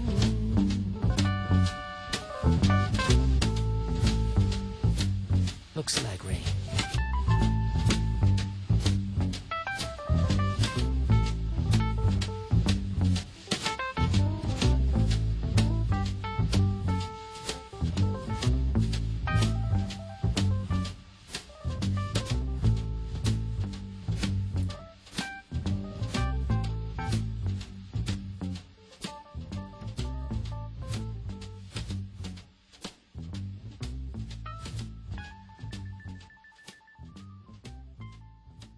Okay, I'd like to call the City Council meeting back to order. If you could please take your seats. So before I turn it over to Ms. Ramsdale, let me just explain. We have a lot of speaker slips and a lot of people who are waiving time to others. In order for that to work, the person who's waiving their time needs to be in the room when that occurs. I can't just put in a speaker slip and leave. So I'll go through the list and ask if you're present. Just raise your hand, and then we can figure out how many minutes the person you're waiving the time to has at that point. And of course, you have up to that time. You don't have to use all of that time, although you're entitled to it, how we put that together. So we'll start with and also we have a couple of commissioners from the airport here, and they get to speak first. So Ms. Ramsdale. Well, good afternoon, Madam Mayor and council members. Before I begin, I would like to recognize the airport commissioners that are in the audience. We have Chair John Clark, Patricia Griffin, Chris Colbert, and Bill Gilbert. As you know, the new terminal construction was completed this past summer and opened for operations on August 17th. In August, the city administrator received 2 unsolicited requests from citizens to name the new terminal after local individuals who made significant contributions to the community. There are city policies that guide the naming of city facilities, and they're found in the Municipal Code, Chapter 22.48, which was adopted in 1971. In there are the principles, policies, and procedures for the election of names for public facilities. There are numerous city facilities, as you know, that bear the name of local community members. The majority of those facilities are city parks. Over a half of the parks were donated through philanthropic gifts, were named for the donors or donor families. The airport also has a couple of facilities that were named for community members. In 1949, the city named the streets of the airport for local aviators that died during World War II. And in 1969, the Santa Barbara Air Terminal was renamed and dedicated to aviator Earl Ovington. The historic terminal, when the complete project is finished construction, will have a small history display that will feature the history of the airport, which includes, of course, events and individuals prominent in its history. The 2 unsolicited requests to name the new terminal were received from Mark Staten, who requested that the terminal be named after John T. Ricard, and Edward Hartfeld, who requested that the terminal be named for Dwight Murphy. Consistent with the policy in the municipal code, the city administrator forwarded the request to Airport Commission for its recommendation to City Council. On February 15th of this year, Airport Commission held a public hearing to consider the necessity or desirability of naming the terminal and selection of a proposed name and any alternatives as set out in the municipal code. The Commission heard presentations by Mr. Staten and Mr. Hartfeld and comments from the public. And after hearing the public testimony and discussing the matter, Commission unanimously recommended that Council not name the terminal after an individual. But realizing that Council may want to name the terminal, then it recommended that Council establish a process to consider additional names of local community members who made contributions consistent with the policies in the municipal code. So that really is my presentation, and I think the majority of your comments will come from the public here. Thank you. Any questions first? Just to be clear, because it's come up in media and I think general public, we're not renaming the airport. It's still the Santa Barbara Airport. We're looking at the new terminal. That's correct. Just like the historic terminal has its own name, the Ovington, but it was still always Santa Barbara Airport. That's correct. So just to put out there for those watching. Okay. So question, Mr. House. Go ahead. Yes, Ms. Ramsdale, I want to be sure I am clear about this. The Earl Ovington Terminal is the old airport terminal, and that's continuing to be keep its name. Is that accurate? That's correct. Okay, and it's just a new location, so it can be celebrated and then reused in a new way. But that's correct. All right, thank you. Mr. Hotchkiss? Could the commissioners or a representative come forth and talk a little bit about the pluses and minuses you saw before you reached the conclusion that would be best? Yep, they're next. Oh, they are? Yep. Okay, so they are going to do that. Okay. Any other questions first? Okay. Mr. Clark, would you like to come up first? Mr. Staten, okay. Mr. Gilbert. Oh. But you are Matthew Clark. I meant John Clark. That's right. That's okay, but you can still waive your time. Yes. That's what I was like, wait, you're not an airport. You're the airport. You're the chair. Thank you.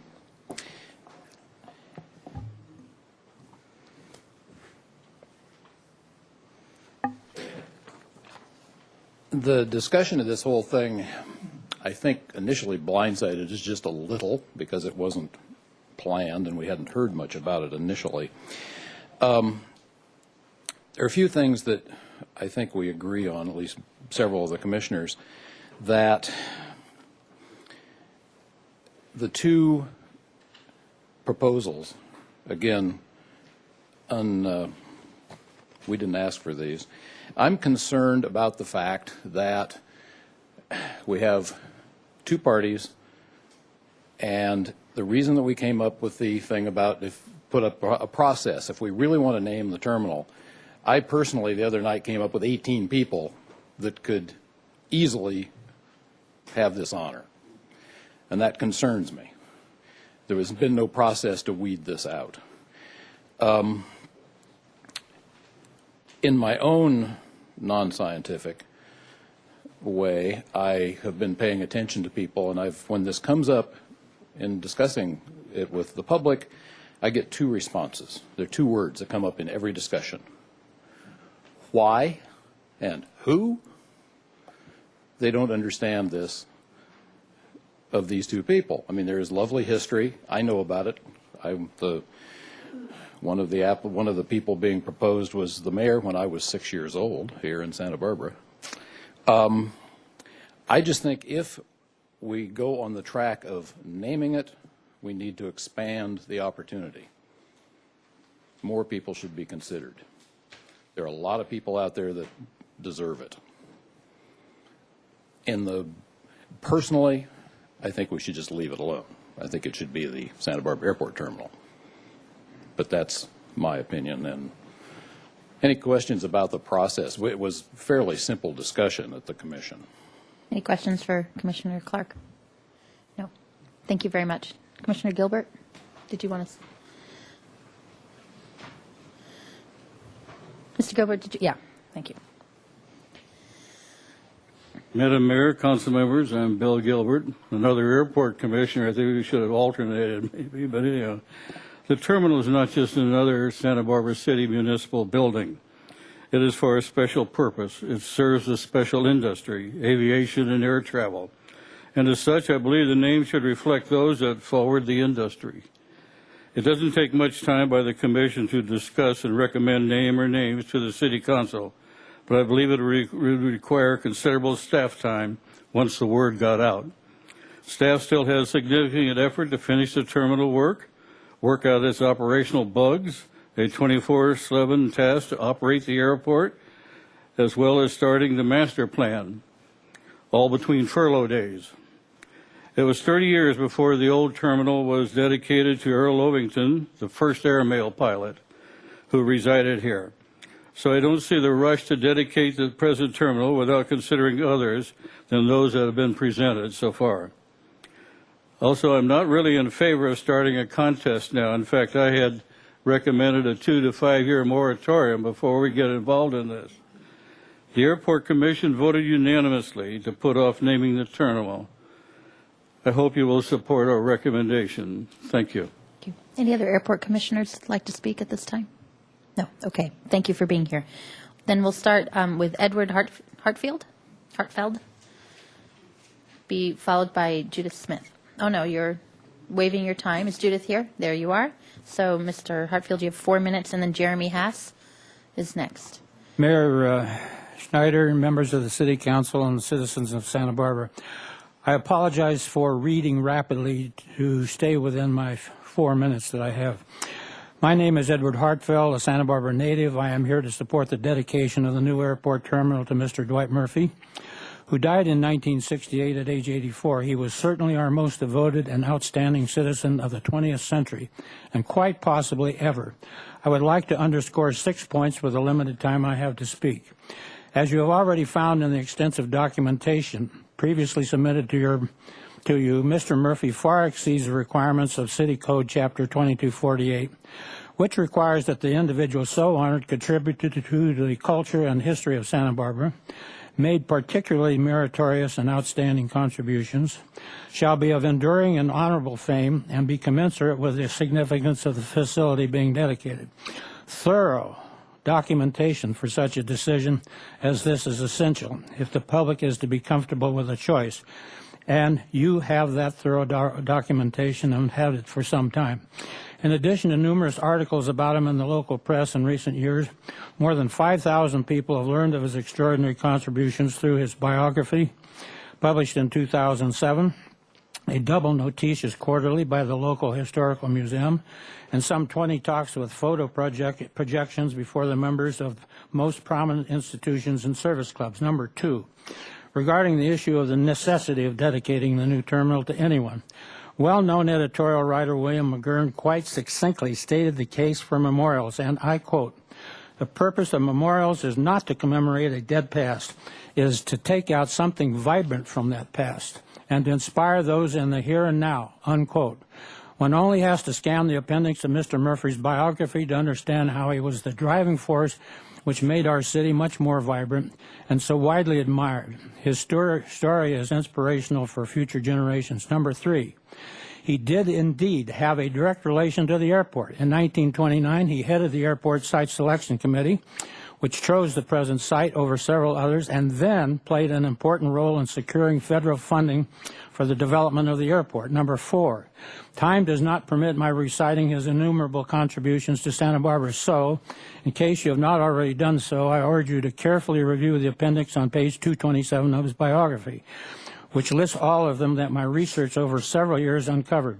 It clearly shows why Dwight Murphy was considered to be the driving force behind the development of the much-beloved city we have today. Just to cite 4 of the most important ones, the organization in support of the Fiesta and the horse shows and keeping them alive through some very difficult years, and years of water supply research culminating in the Bradbury Dam, Cachuma Lake, Tecolote Tunnel, and South Coast Water Distribution System, and the founding and chairing of the City Master Planning Committee following the 1925 earthquake, which destroyed much of the old business district and produced our Hispanic architectural metaphor. Number 5, Dwight Murphy Field falls far short of doing justice to his memory. He was exceptionally modest, and it was dedicated against his wishes only 13 years into his 49 years of active involvement in nearly every local project and institution of any importance. Unquestionably, the showground should have been dedicated to him. Finally, those are the favorite words of most committees I've appeared before. His editorial column obituary spoke to the vibrancy of his legacy as follows.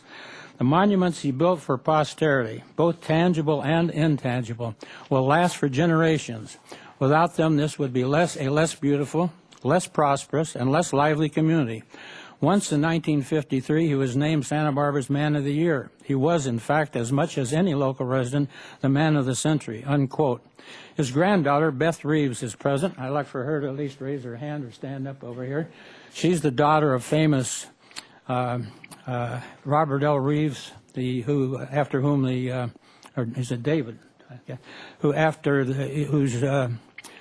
has been honored with the naming to him of the Cottage Hospital Medical Library.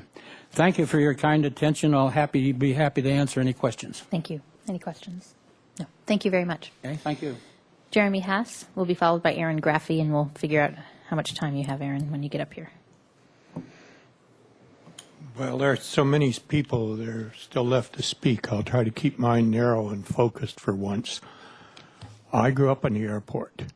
My dad was the intelligence officer out there for the Marines, and I was something like 9 years old before I realized not every babysitter carried a fully loaded carbine. As a result, my father deeply knew the airport, even wrote the wills for some of the airmen who are commemorated as intelligence officer. After the war, we established a law practice here, and he and a lawyer in town by the name of John Ricard became very close friends. The judge, as you know, went on to become mayor and then presiding judge, and my mother was his court reporter for 11 years before her death and his almost immediate resignation, saying he had no one to tell him how to decide. The point that most people miss as to why Ricard tied to the airport is close to us who were close to the judge. The judge was a very severe Spanish figure in some ways. He was very quietly and deeply passionate on many subjects. One of them turned out to be the airport. Now, he was a descendant of Don Jose de la Guerra. Many of you are aware of that. Many of you are not aware that it was Don Jose who saw the need to develop the economy of Santa Barbara during the Mexican period, together with others tried to open up the harbor of Goleta, building the schooner, that they used for some years and so on, and that's why it's named Goleta. The judge saw the county owning the airport. The county was involved in a dozen things. We were in the doldrums sort of after World War II. Maybe it's only a lawyer that can appreciate really just how daring and bold the mayor was at that time. But he came up pretty much on his own. I asked Miss Chase, the legendary Miss Chase, once what she thought of him as a mayor. He says, terrible mayor. I said, really? He says, yes, he never delegated anything. And this became one project he didn't delegate. He came up with the scheme, found a loophole in state law, where he created this, now I've forgotten, 10 or 15 feet wide corridor that suddenly reaches out to the Pacific, out to the 3-mile limit, follows the 3-mile limit, comes down and encircles and annexes the airport 8 miles away to the city. You do need to start wind up, please. Pardon? You've gone past your 2 minutes. but Oh, good if you could- Lord. That's all right. Well, that was caught Sacramento by surprise. My father, an old politician, helped him in that process, so I know how it worked. And it came as a surprise and shock to Sacramento, and they had to allow it. And they changed the laws right afterwards to close it down. And after that, we had this new airport supported by the city that opened up the economy of the city and built the city. If there's anybody that made the city of Santa Barbara airport, it was the judge. Thank you. Thank you. Okay, Aaron Graffey. So you have a whole lot of people who want to waive their time. I want to see if they're still here.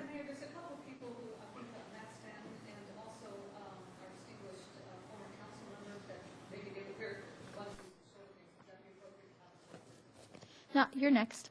It's okay. I'm trying to do it in the order I've been getting all these things here. So we have. So let's try to figure out. Otherwise, everyone else is going to be asked to move around too. So I'm trying to just do it in the order I have them. So let me first check. Sylvia Redding, right there. Bill Redding, right there. James Ricard III. Is he here? I don't see him. No? Matthew DeVorzen, there. No? Okay. Marianne Strange? Okay. Tony Arroyo, there you are. Maria Ricardo Arroyo, there you are. Susan Mirati, there you are. Robert Ricard, sorry. Thomas Ricard, there you are.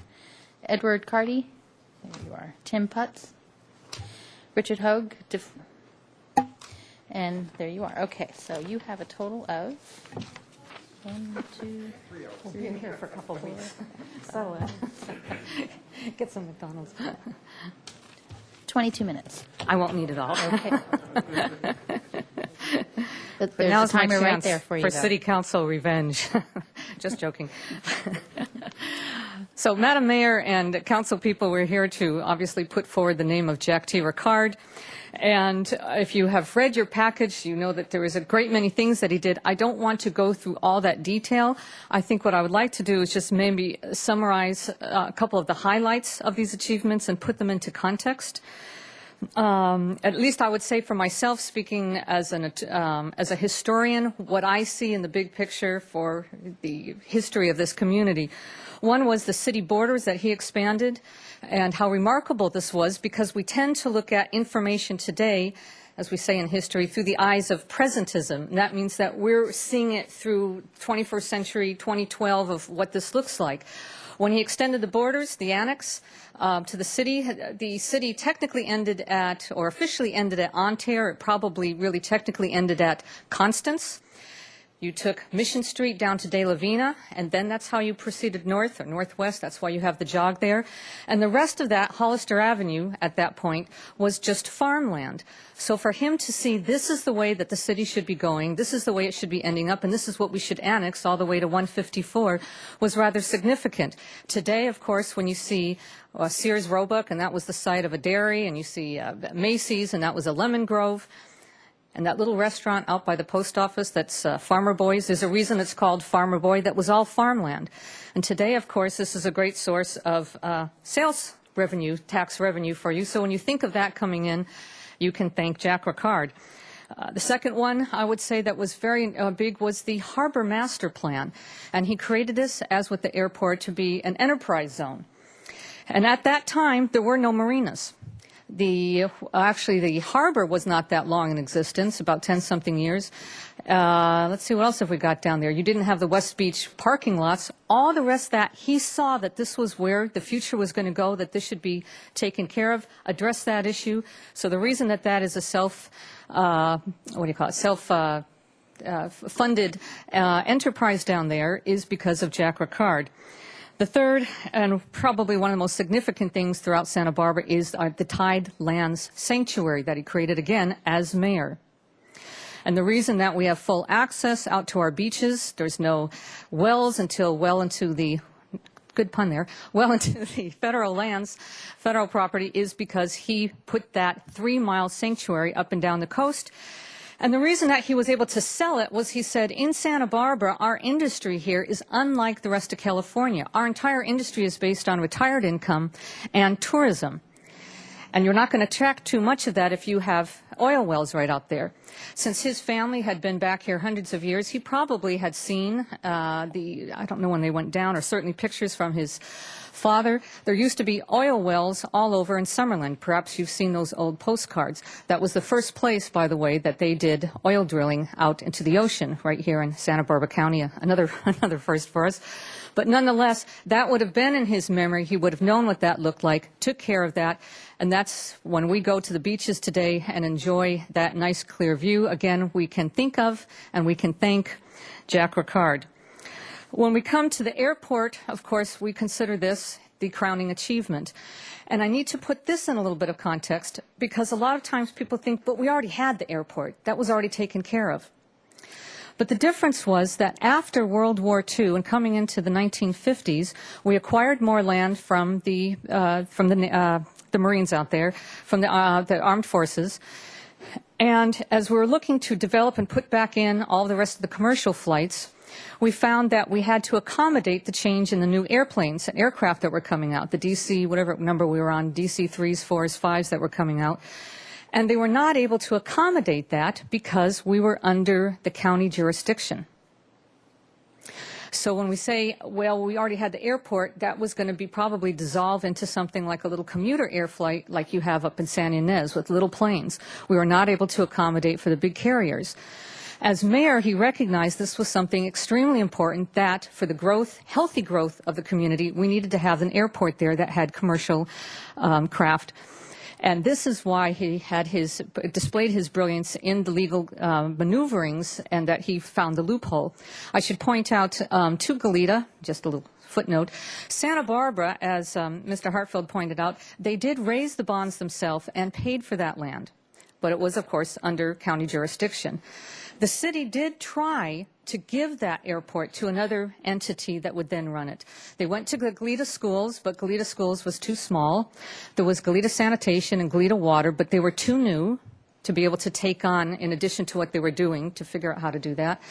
They tried to annex, just going into, since we had this non-contiguous property, to annex through another part in the law, through the county, and the county would not allow it. They tried to go through Los Padres Forest, by the way, and come back down, but that was not going to, the people that lived there at the time did not want to be part of the city. Now, what's significant next is that he went through the tide lines, annexed the tide lines, the 3 miles, and then was no longer our city mayor. His term had finished, and that tidelands had been challenged in court. And when that challenge came back and it said, this won't hold up, and they refused to allow us to annex the full tide lines, it was 1961. So now you have his service as an attorney. I think you already read, you knew he was city attorney, but he's been mayor. He looked at this from an attorney standpoint. And now it's 1961. There's a different city attorney, I think it was Stan Tomlinson, and they were sharing the famous ice cream story down La Arcata Court. And Stan said, we just got the thing down from the courts. How are we going to keep that airport? And that's when Jack famously said, let's go back, if not by land, by sea, and go west, young man. They spent hours way into the night going through that and studying that and studying that, and the state law did not allow for that. the state law also did not prohibit it. And that was what was so brilliant. Today you have a lot of people here, a lot of attorneys, and I think it's notable that when you have sober judges and serious type attorneys who don't usually get excited about this, and to see them coming forward to saying we are interested in having this airport named for our colleague and our peer is really something. I know there's a lot of people that had to leave because of the previous thing. I was just curious, how many here, if you stand up, are here for Jack Ricard? You're interested in having? No? Okay. Well, everybody. All righty. I think in conclusion, or where I'm trying to go with this, is basically the bottom line is this is a legacy, I think, that needs to be recognized and memorialized as his singular achievement. This person was obviously a man who did a lot for the city, but who was held in high regard. This wasn't something where he did a lot of good, but there's some naysayers. This was a one-size-fits-all. You had people from all over the political spectrum supporting this. This is some man that Goleta can get behind, because if it was not for Jack Ricard, you would not have had the development of the think tanks and all of that. He personally were persuading his different friends to come in and to put that to place. So that's one of their huge tax sources there. He's a descendant from the two leading Hispanic families of Santa Barbara. So we have history, we have culture, we have a one-size-fits-all, a name that's well known throughout the history. And touching on the other issues that were brought up, is that this was a very, very, very exceptional leader. I do concur, by the way, with Mr. Hartfeld in Dwight Murphy as well. Obviously, in this case, I'm supporting Jack Ricard because there is some major real estate downtown named for, or not downtown, but down on the east side, named for Dwight Murphy. And we don't have anything that recognizes Jack Ricard. And naming a building, I think when the airport said there is no need to name that airport terminal, we concur. We don't think there's a need. But what we think is when that happens, it should be a rare and an exceptional occurrence. When the airport was being finished up, how this came was really just a very organic response and a groundswell initiative. Because as this is coming to conclusion, people are thinking of the airport, and naturally they're thinking of the name Ricard. And you could not think of the airport, for those who've been here enough, to think of the name Ricard. So we think the naming of a building should be rare and exceptional, and there is no more name fitting than that. When you talked about maybe should this be, the council want to open up the process, I would say the process is open. This has already been there. This is not sort of a stealth campaign, sort of suddenly backing you into a corner and asking you to make a slam quick decision. This has been, some of you have heard about this for, it's August, September, almost 2 years. This has been well known throughout the community for more than a year. It's been in all the papers. There was a major story, history of the airport from in the Santa Barbara News Press, all kinds of letters that came there. This was also covered and it's well covered in editorials, et cetera, at the Santa Barbara Independent, and letters supporting that as well. And we think that saying, oh, we want to do a different thing sounds like it's just then would become a contest. Let's throw in a bunch of names and pick a name out of the hat. Our point would be that this man stands head and shoulders above the other people, and he is the most appropriate name to put on this building in recognition of that. I answer to the airport commissioner who said, the people say who, why, and who. We say why because we do want to memorialize important, very extremely significant, exceptional people in the community. And when they said who, that would be our point. That is the reason, ladies and gentlemen, that we name buildings, because we do want to keep that name in front of people so that they get the opportunity to study and find out what did he do, who did he do. And with that, I thank you for your time. Thank you very much. Mr. House has a question for you. Ms. Graffi? Just real quick, this is very short. I read the Night on the Golden Horse, a really amazing history of Santa Barbara, and to learn about Dwight Murphy and all of his contributions. Do you know of any place where this amazing abundance of information that I'm now learning about Jack Ricard that is consolidated or exists in some form like that? There is no book that would be, Mr. Hartfeld, we got another project for you. And if you haven't read that book, you should read his book on Dwight Murphy. It's just outstanding. But no, there is not a book at this time written. All right, thank you. There's plenty if you go to the Historical Society. They've got volumes in there, but it's not consolidated in a publication is what I'm saying. Thank you. Anthony Gunterman? And John Reyes is here? Yes. So you have 4 minutes. Yes, that's what I was doing. So you have 4 minutes there. So welcome back. Mayor and City Council, thank you for the opportunity Former council to member, speak I should with you. say. Can you hear me? Yes, absolutely. Go right ahead. Erin has covered a lot of ground, and she did it very well. I'm amazed how much information she has. But I would like to take off from there saying that I served with Mayor Jack Ricard, and he was a very fine mayor, and he did many things for the city of Santa Barbara. But first I'd like to speak to his character. He was a man who was very quiet, but when an issue came up, he studied it thoroughly. I can remember sitting at council meetings with people coming before us and speaking to us, and he would sit there quietly, ask a question once in a while, and when everybody else was finished asking questions, he would sum it up. And he got really down to what we called then the meat of the coconut, because he had a very great ability to analyze problems and come up with reasonable solutions.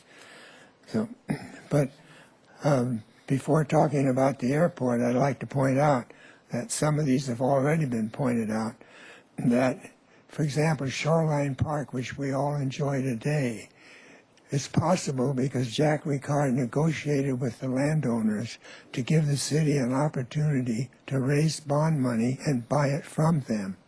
And we were lucky we got the bond and we now have the park. And if you've ever been out there on a weekend, you can see a lot of people enjoying that park. Highway 101. We had a stop sign at State Street, the last stop sign on Highway 101. And they were planning to get rid of it, and they were going to raise the highway so that State Street stayed at one level. So this would have put a big dirt fence clear across the city. And the mayor got this Division of Highways to come down and discuss it and study it, and they came up with a program we have now where State Street goes under the highway, and we now have one city, not two.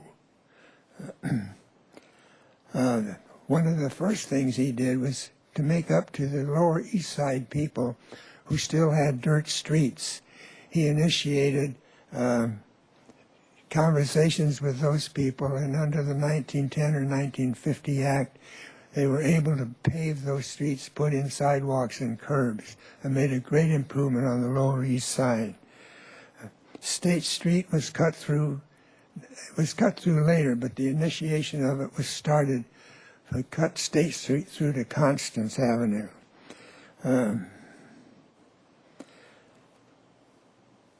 Also, State Street at that time was a 4-lane street, and some cities were thinking that they should, to save the merchants downtown, they should cut off the traffic and just make it a shopping area. So in order to pursue that issue, I personally went down to to Pomona and up to Sacramento where they had done that. And we found that it was sort of a did. It didn't quite do what they wanted it to do. So as a result, with the mayor's ideas, the State Street was narrowed, 2 lanes of traffic were left in, sidewalks were widened, and plantings were brought in. The annexations of properties to the east and west of Santa Barbara have been mentioned already. One thing that was important was we got rid of smog. I don't mean smog, but smoke. Backyard burning was banned under Jack Ricard, and new garbage contracts were issued so that we had garbage. Am I running out of time? Just hit your 4 minutes, so if you could wind up your thoughts, that would be great. I'll try and cut it short then. The golf course, of course, started with Mayor Ricard, I can remember ringing doorbells, convincing people it wasn't going to hurt them, it ought to help them. So, as far as the terminal is concerned, I think that what Jack Ricard did to get the city to able to annex the property was a key to the development of not only just the airport, but the regions around the airport, which today provide smoke-free industry, provide Goleta, really provided Goleta an opportunity to incorporate. Back in the 50s, Goleta was an intersection. That's about what it was. A gas station, a market, and I think there was a railroad. So I would urge the City Council to name the airport terminal after Jack Ricard. Thank you. Thank you. Max Staton and Matthew Clark, you are still here, and you're giving your 2 minutes to him. So, Mr. Staton, you have 4 minutes. Thank you, Madam Mayor, members of the council. My name is Max Staton. I was president of the Santa Barbara County Bar Association for 2011. I'm the immediate past president, which means my job gets a little bit easier. I've had the privilege of practicing law here in Santa Barbara for 28 years, and I had the great fortune of joining a firm of Mullen and Hensel back then and practicing with some of the great lawyers that have practiced here in Santa Barbara. From the very beginning, in a town this size, and in particular Santa Barbara, I also had the privilege of getting to know the very judges that I appeared from, primarily on a civil basis. And I have a short list of judges in my own mind, I won't name all of them, that I truly, truly admire as great judges. And they are Patrick McMahon, William Gordon, James Brown. There are some great judges now. William McLafferty, who recently passed away, was a very fine judge. And when I was approached over a year ago and asked if I would find out from the members of the Bar Association what they thought of the potential of naming the terminal building after John Ricard, I knew John Ricard because I met him after he retired. It was my job to go back to the membership, and I was just stunned by the overwhelming response of what a great idea it was, particularly with lawyers that had been around when he was a judge. I was also struck by the stories I heard from the judges who practiced in front of him, because all of our judges practiced originally in this town before they became judges. And you talk about judges and you talk about lawyers, but then there's a very few select that the lawyers and judges talk about as being the gold standard. And John T. Ricard was indeed the gold standard for judges. In 14 years as a judge, he never had a decision that he wrote on an item of law reversed by the Court of Appeals. That's an extraordinary achievement. It means he got it and he understood it. I also heard comments, and there's the history of whether the case was a huge case or the tiniest of cases, like a small claims appeal. He would listen, and as Tony has told me, he would distill and he would make a decision. And anyone who appeared, win, lose, or draw, felt like they got a hearing from the man. And judges hold him up as the ones they wanted to emulate. Bill Gordon told me that he was the standard that he wanted to hope to achieve as being a judge. And then when you couple it with what a brilliant legal mind he had, I can't think of any other lawyer that found a legal way to aid a city to annex when the county wouldn't let them annex one strip. They got resistance from another strip. The title lands were an idea that got reversed by a court of appeal who kept at it. And as a private lawyer, in dedication to the city he loved, he helped the then city attorney come up with this 50-foot wide strip inside the tide lines. There was no law against it. And I can't think of any other instance in California history where this legislature immediately the next year, and in less time than we have been talking about naming this terminal after Judge Ricard, passed a law that says cities can't do that anymore. The counties were afraid of it. Open land advocates were afraid of it, so they got a law passed. It's never happened again. Without that, it's pretty universally recognized that we would have an airport, perhaps like Santa Ynez, and we would have to go down to Oxnard, or we'd have to go up to Santa Maria, or one of the larger cities to commute in and out of here. I personally love flying in and out of here, and everybody else does. I heard what the Airport Commission said, and I can understand not moving ahead, but this has been going on for a very long time. The reaction in the letters to the editor the reaction to everyone you talk to, and certainly the reaction of all the members of the bar and the bench who are not supposed to advocate. But the private reaction is, this is an absolutely fantastic idea. There's no reason to hold it up. And to the Airport Commission and to anyone who might have some doubts about it, without his genius and without his acting, we would not have this. It is but for his actions that this terminal exists. And the Commissioner's done a magnificent job in getting this thing built. But it wouldn't be here without Jack Ricard. So I urge you to act. Thank you very much. Judy Stanley will be followed by Dan Secord.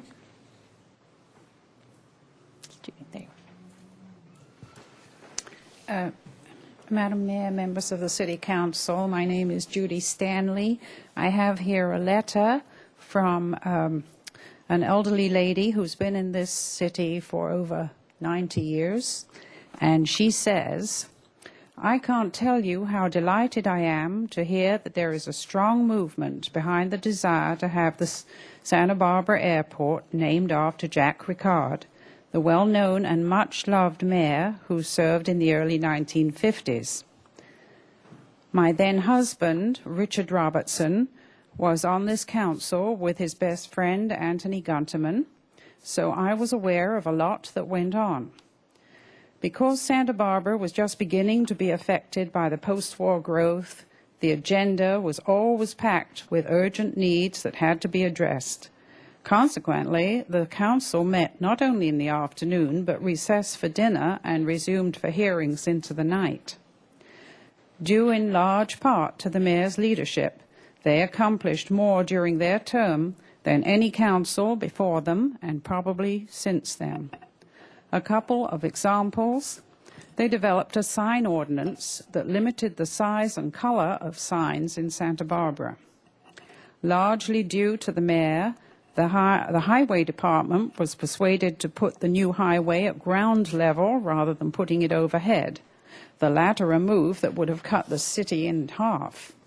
However, the mayor's biggest accomplishment during his term in office lay in his ability as a lawyer to work out the logistics that made it possible for the land under the then airport to become contiguous to the city of Santa Barbara and thus qualifying for annexation to the city, a reason in itself for naming our new air terminal in recognition of John T. Ricard. Mayor Ricard later became Superior Court Judge Ricard, and for 14 years was recognized as an outstandingly fair judge. He was a great mayor and personally the epitome of a gentleman. You wind up, please. Okay, one more paragraph. One little one. I am 93 years old and afflicted with the illness chronic fatigue syndrome, or I would be in the audience today to root for the passage of this proposition. Signed, Mrs. Lee Robertson. Thank you. Thank you. Dan Secord will be followed by Tina Foss, then Marianne Partridge, and the final speaker will be Eric Holdville. Thank you very much, Madam Mayor and City Council. Thank you very much for flying the flag at half-staff. That's important today. There's an old phrase, a quote that you've all heard, it takes a village to raise a child. In this case, it takes a village to make a secure, vital city. And part of what made this a vital city is this airport, and part of the reason why we have this airport is for Judge Ricard. Now, there's two issues here before you. There's the content issue, and then there's the process issue. And the content, you've heard, the process is a little harder. It's a lot easier for you guys to just simply say, well, let's just have a public process, and we'll study it, and we'll have paralysis. We might have some analysis. You end up with an inbox full of things you got to do. This is a matter that's come to you 2 years ago. This is not a secret matter. This is not a stealth matter. This is a perfectly logical thing with really no naysayers other than the folk who say, well, let's have a process because they fundamentally just may not want to name the terminal. I'm of the sort who wants to name the terminal. I would like to see you all name the terminal for Judge Ricard. I think there ought to be a memorial wall or something so that we could put some history lessons in there. We could raise the money to do that. I would appreciate it if you do that. Thank you for your time. Thank you. Tina Foss.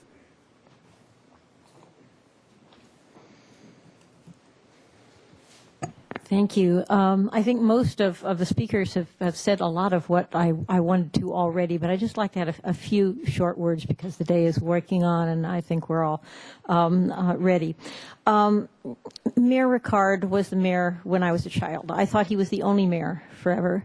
And one of those figures that as you are growing up is the person everybody in town looks up to. I cannot express strongly enough this man's reputation with the citizens of Santa Barbara in his lifetime.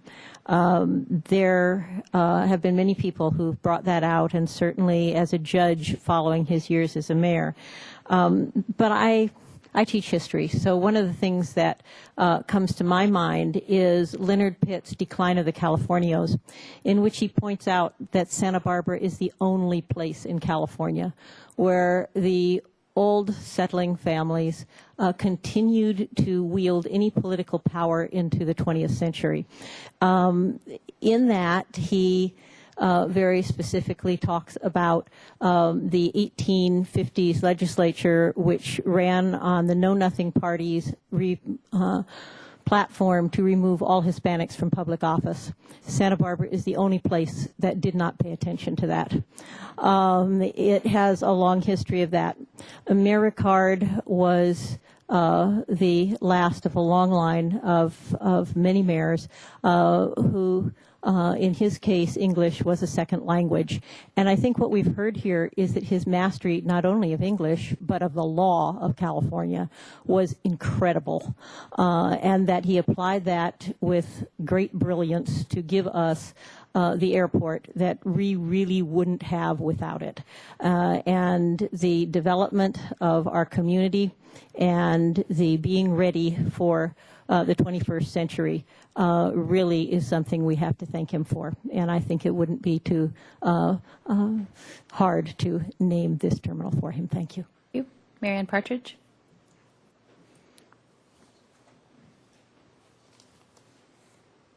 Good afternoon. God willing, I'll be brief. I just want to say that I have known Jack Ricard when we first started the paper, Santa Barbara Independent. And he was a man who came forward to help this paper understand, our reporters, to really understand the history of this city, the history of how it was formed and why. And his love for this city was so great and so strong and so moving that it has inspired, I think, so many people, as you've heard here today, to honor him. And it seems to me that to honor him at the airport is the most essential part to do it. I'm sure that these 18 people all deserve some recognition because gratefully we have a city of many great contributors. But Judge Ricard was an exceptional man, truly exceptional. He worked closely with Pearl Chase and with Thomas Stork, and they have many wonderful things named after them. And Jack Ricard, the fact that somebody could ask, who is Jack Ricard? We have a problem here. Let us solve it. Thank you. Eric Holville, you're the final speaker. Thank you, Madam Mayor. My name is Eric Fallball, and I only have one qualification today, which is that I've lived here forever. And I was lucky enough to know Jack Ricard and many of his relatives. And if you've lived here for a long time, you can't help but know many of his relatives because there's so many of them. And I would like to say amen to Aaron Graffey and Tony Gunnerman. Jack Ricard was one of the foremost citizens of our city in the 20th century. And he took pride in his Hispanic heritage and exemplified that and was one of the most important leaders the city has had. Like Pearl Chase Palm Park, Dwight Murphy Field, De La Guerra Plaza, the city has a history of naming things after exemplary citizens. So in my opinion, the Airport Commission's wrong and the speakers are right. And what I think you have today is an opportunity to name the airport terminal after Jack Ricard, and I hope you vote yes unanimously. Thank you. Okay, that concludes public comment. It's to the council. Mr. Francisco. Thank you, Madam Mayor. I want to thank everyone who has come here today to speak in favor of naming the airport terminal after someone important. There are a couple of different opinions about who that might be, and I can say that personally I've learned a lot about Dwight Murphy, Judge Ricard, and other people who we've heard nominated for this honor. Personally, I feel that I think the Airport Commission made the right decision. I think that the Santa Barbara Airport Terminal is a sufficient name, but I'm not against considering this. I understand that there is an importance to naming great public buildings for people who have made great contributions. I do feel, and I understand I completely understand the feeling of people who have been involved with this process for years, that this has had sufficient vetting, but I think I can assure you that were this council to vote tonight to name the airport terminal for Judge Ricard, there would be astonishment throughout the city tomorrow. I think a lot of people would not realize, and I realize that the people in this room are among the most active participants in city affairs, but I think there would be a lot of people who would not even have known that this process were going forward. So I think what I would ask is that for all of you here who are supportive of John Ricard, and I certainly understand the reasons for that, if the council is amenable to it, I'd be happy to support going forward with a public process, or as Dan Secord said, paralysis, but I don't believe that's what it would be. I would be happy to support a public process to come up with a name, but I would like it more fully vetted among the people of this city. And part of what would happen during that process is, if nothing else, a lot more of the people in this city today would learn about the achievements and the contributions of these great people from our past. Thank you. Mr. House? Thank you, Madam Mayor. I really have to admit that until this discussion really became, on our radar screen at City Council, I was really ignorant about Mayor Ricard's contributions to our community.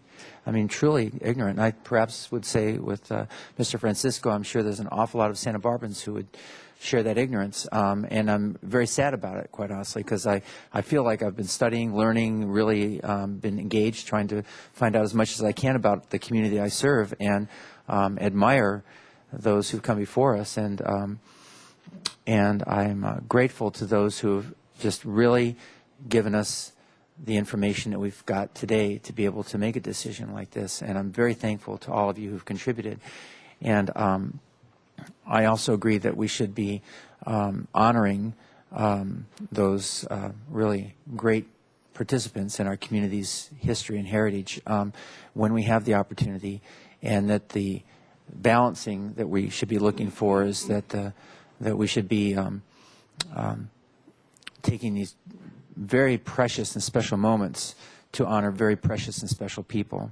I support the nomination of Judge Ricard for this name of the airport. I see a direct nexus. I am very impressed because each and every person that I've spoken with who comes up to me and what do I know? They say, well, I support Judge Ricard. Well, why? Bill Sims, he contributed so greatly to the low-income folks of our community. What about that? Well, this church, he helped us with the ability to put the church in right over there on Gutierrez Street. And then somebody else tells me about the streets, on the Lower East Side. And, this is kind of important stuff for me. Yes, the airport and connecting it, direct nexus. And I think we really do have an opportunity to do something right here. I truly respect the Airport Commission's reticence to step into this one. One of the things that we have at the airport I'm grateful for is that we've been able to name streets and different parts of the actual airport property after some incredibly important people, and that's part of it's a history book, the airport is. I would love to see the list of 18 names, Mr. Clark. I'd love for us to find more places. Perhaps there are meeting rooms. Perhaps there are other places on the airport proper to really get those names up in front of the public. Lastly, I just want to say that question about Who? Yes, the right question. The book needs to be written. We really have the talent here in this room here to bring it together. Hartfield Haas, I'm thinking of the names. I see a publisher. Anyway, let's go forth, and I hope we will do this today. Mr. Rouse? Thank you, Madam Mayor. First of all, I'd like to acknowledge and thank the airport commissioners for spending their afternoon and coming down here. I know that they consider this carefully, and I probably pretty much agree with the idea that maybe it is, whether it's necessary or not, or maybe premature. Certainly, it's not incumbent upon us to rename structures and buildings. However, as I have been introduced to, talked to by, and solicited over the years about this particular subject, and I look at it by our colleague Tony Gunnerman there, and what I realize is with the family, with Mr. Gunnerman, with all the things that have gone on over the years, there's a lot of folks that have been acknowledged through the years with monuments, streets, buildings, and whatnot. And the body of work that Judge Ricard put forth and the significance of the community, as Ms. Graffi pointed out, it's unparalleled, it's unmatched. And to have it acknowledged in some way, I think, is huge. And I think that, once again, we're not renaming an airport. We're talking about a terminal building. And I'm not necessarily in a big hurry to do this, but there may be some folks out here who are, and for significant reasons. I don't want to go into details on that, but I think that I think it is, I think if we vetted this in a public way for a year or 2 or 3, I would put money on the same answer coming forward. I think Judge Ricard would be the person we would go forward with. So I know this is not a decision we're making today necessarily, but like I said, I've no burn in my saddle to go name buildings after people. I don't necessarily even believe in that, but I think honoring this particular man with this particular facility may be appropriate. Thank you. Mr. White? Thank you, Madam Mayor. Well, I am a student of Santa Barbara history, and I didn't have the pleasure of knowing Judge Ricard personally. And I today am of the opinion that the terminal, and I'm also a supporter of naming buildings and parks and streets after our great people. So, and today I support, I would say, I think that Judge Ricard is the right person to be the namesake for the terminal building. I also think that I asked in our private discussion, I said, well, what would Judge Ricard do? And I think that he would go ready, aim first. And but what would that ready aim be? And I think that it could be an abbreviated ready aim. And that's what I would support is I today stand in support of naming the terminal after Ricard, but I want to make sure. So I would suggest that we look at something like a 90-day period for other suggestions, some kind of very accelerated process, and have this come back to council on that kind of time frame for, all right, let's look at, and I also want to say, we got the Dwight Murphy book, I would say 6 months ago, maybe a year ago, and what a wonderful read that was, and what a wonderful addition to our knowledge of Santa Barbara's history it was. And thank you, Mr. Hartfeld, for that effort. So I think that I've at least laid out the framework that works for this cautious council member, and I hope that others will give it consideration. Mr. Thank you, Madam Mayor. Well, we really don't have a easy precedent to look to on this. We've just completed an airport, which is, I think, a wonderful addition to the city. But I'm of the mind of Mr. Gilbert that it would be best to take a bit of a breath and think about this for a bit and decide, is this really the right guy? Certainly from the qualifications presented by all of you today, there's no question about that. But I think Mr. Francisco makes a telling point in saying, well, there may be others that come forward and we should give them time to do that and sort of, from your point of view, it's like, well, don't open that can of worms, and I can understand that sentiment. But I'm not ready to rush forward just because perhaps I don't know, something's got to click, and for some reason it hasn't with me. Doesn't mean it wouldn't in the future. The volume of work that you've done is really impressive, and I thank you for doing that, but I'd like to hold off a little bit on this, and I'm sorry to disappoint you. Thank you.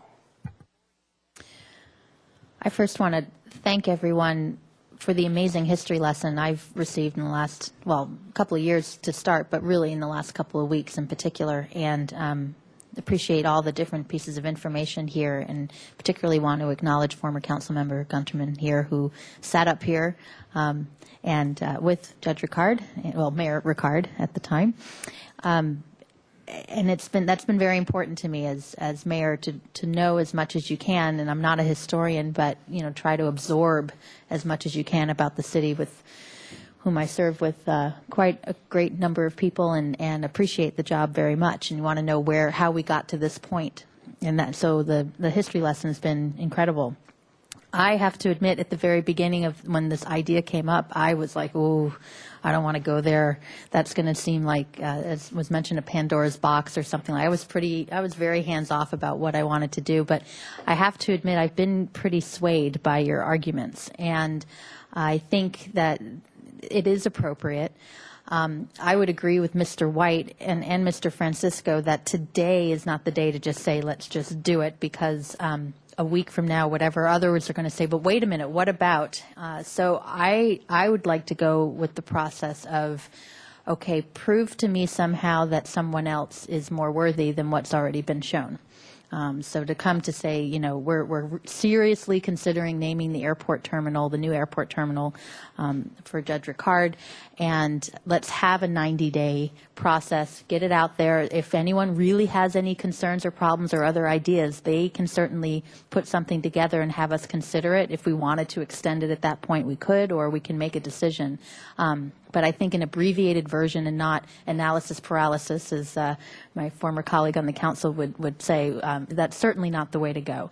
I do want to appreciate the Airport Commission and the position you are in. I think as the commission, you took the right, you just got over, putting this terminal together. In fact, it's not perfectly done yet. You're still working on the parking and the historic terminal, and wanting to put the historic exhibit there, and that's going to be a very important piece.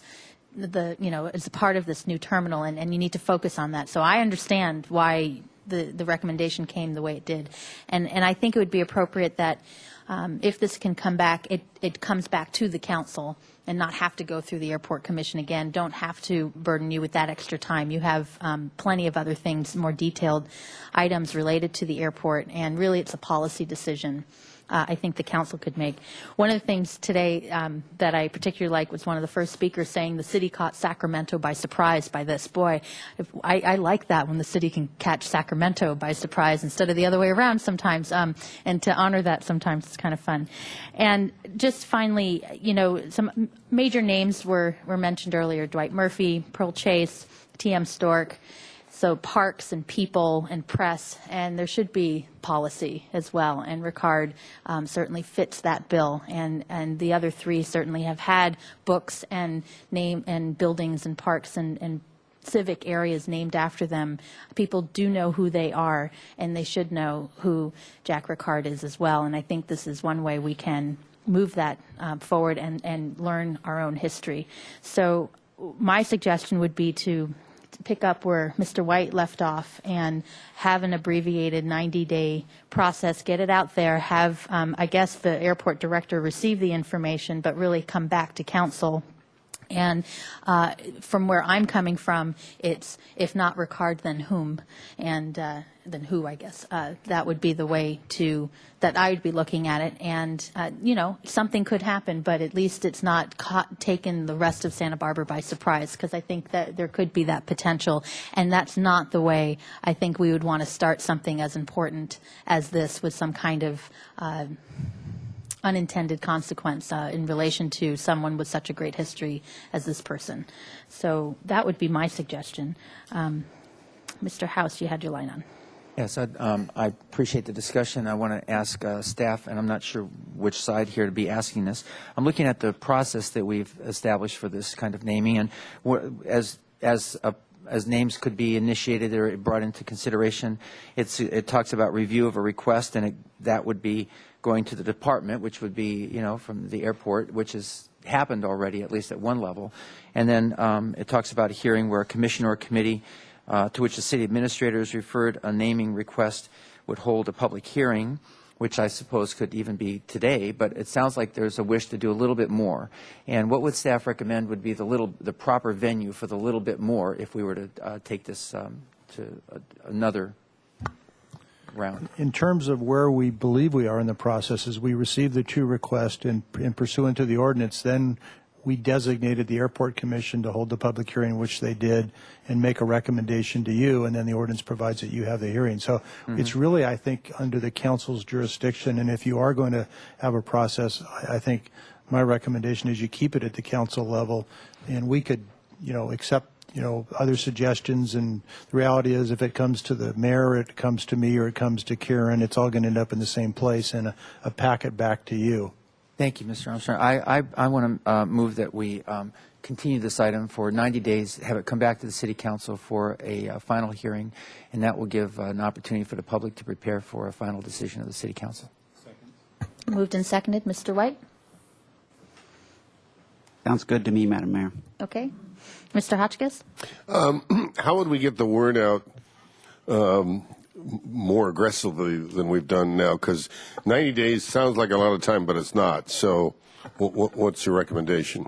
Well, you've got one vehicle right here with Independent, and I'm sure that the news press will pick it up. And we can put something using our TV channel, and if the council wants, we can do some outreach. But I think the best thing is going to be the news media, quite honestly. That's the best way that we communicate with the public and through the... So we could do a release on this and send it out? Yeah, we can do a release, but I think just the news of this and the fact you'll get a lot of publicity on this. No, I agree. I just want to make sure we take every opportunity. And we'll do some other outreach, and then as we get closer to October, and it'll be sometime in October, we'll put something out about that the council's going to have this hearing and try and generate additional submittals at that point. So long as we're aggressive, that's great. Madam Mayor, as the maker of the motion, if I may, the reason that I was really prepared to take action today, and I think that I would very much like as close to unanimous City Council on something like this as possible. This, a little bit of time to really step back and to take all this into consideration may get us there, and I'm hopeful that that's what occurs when we come back again. Mr. Bass? Just a question of clarification. We're talking about tabling this, but we weren't actually too directed to having an action item today, right? So we're tabling a recommendation.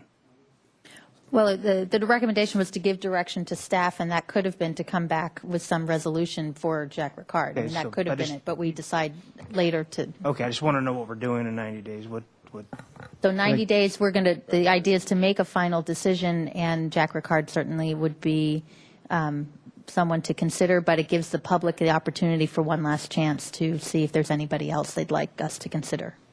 Thank you. And the way we're interpreting your direction is that the topic of the naming of the airline terminal will be back on the agenda in 90 days. Right. So that would mean if the public said we don't want a name, that would be among the options. Correct. All right. Okay. We all know what we're voting on? Okay. Motion is to continue this conversation for 90 days. All in favor? Aye. Any opposed? Okay. Thank you all very much. Okay. If you could, as you leave, please keep your conversations until you reach outside. We still have a couple of items. Or not. Yeah. Okay, man. If you could keep your conversations outside so we can continue our council meeting.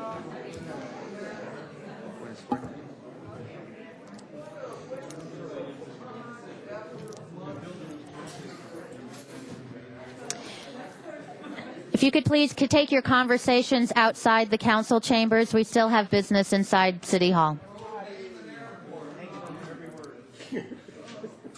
Thank you. I try. That's right. All right, I'm going to use my... If you could please take your conversations outside, we still have business. Thank you. Thank you very much. Any council member committee assignment reports? I'd like to acknowledge the group from Puerto Vallarta.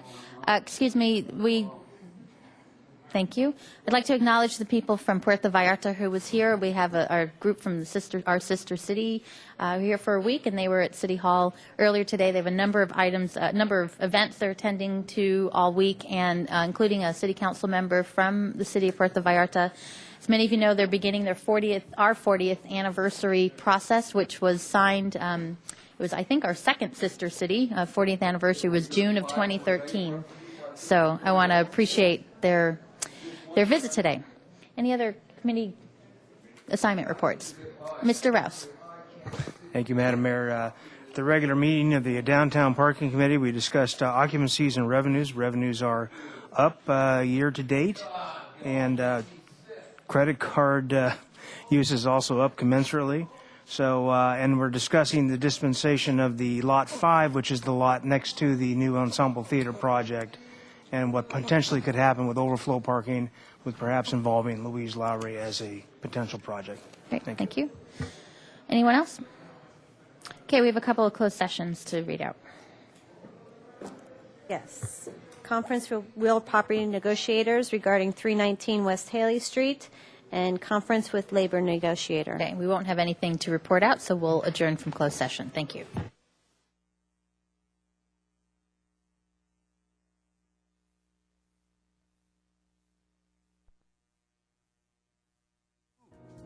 So good, you never laugh, smile, or grin.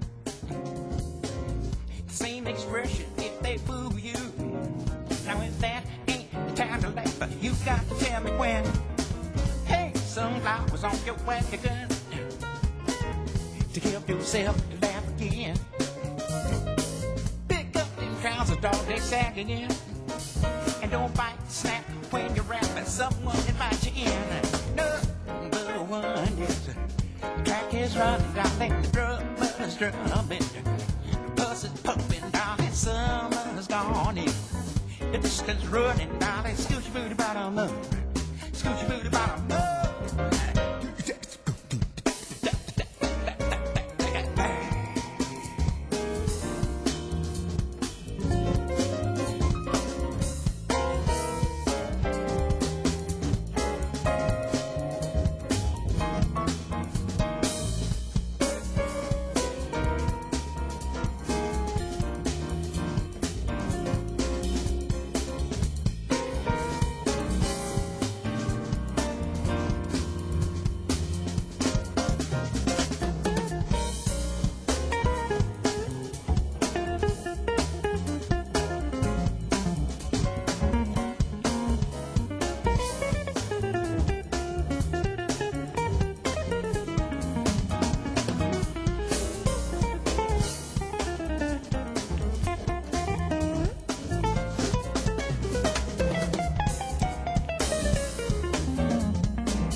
Show it how to sweat.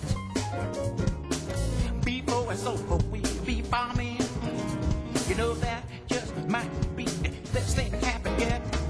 Number one is track is running down and drummers drumming. Folks is pumping.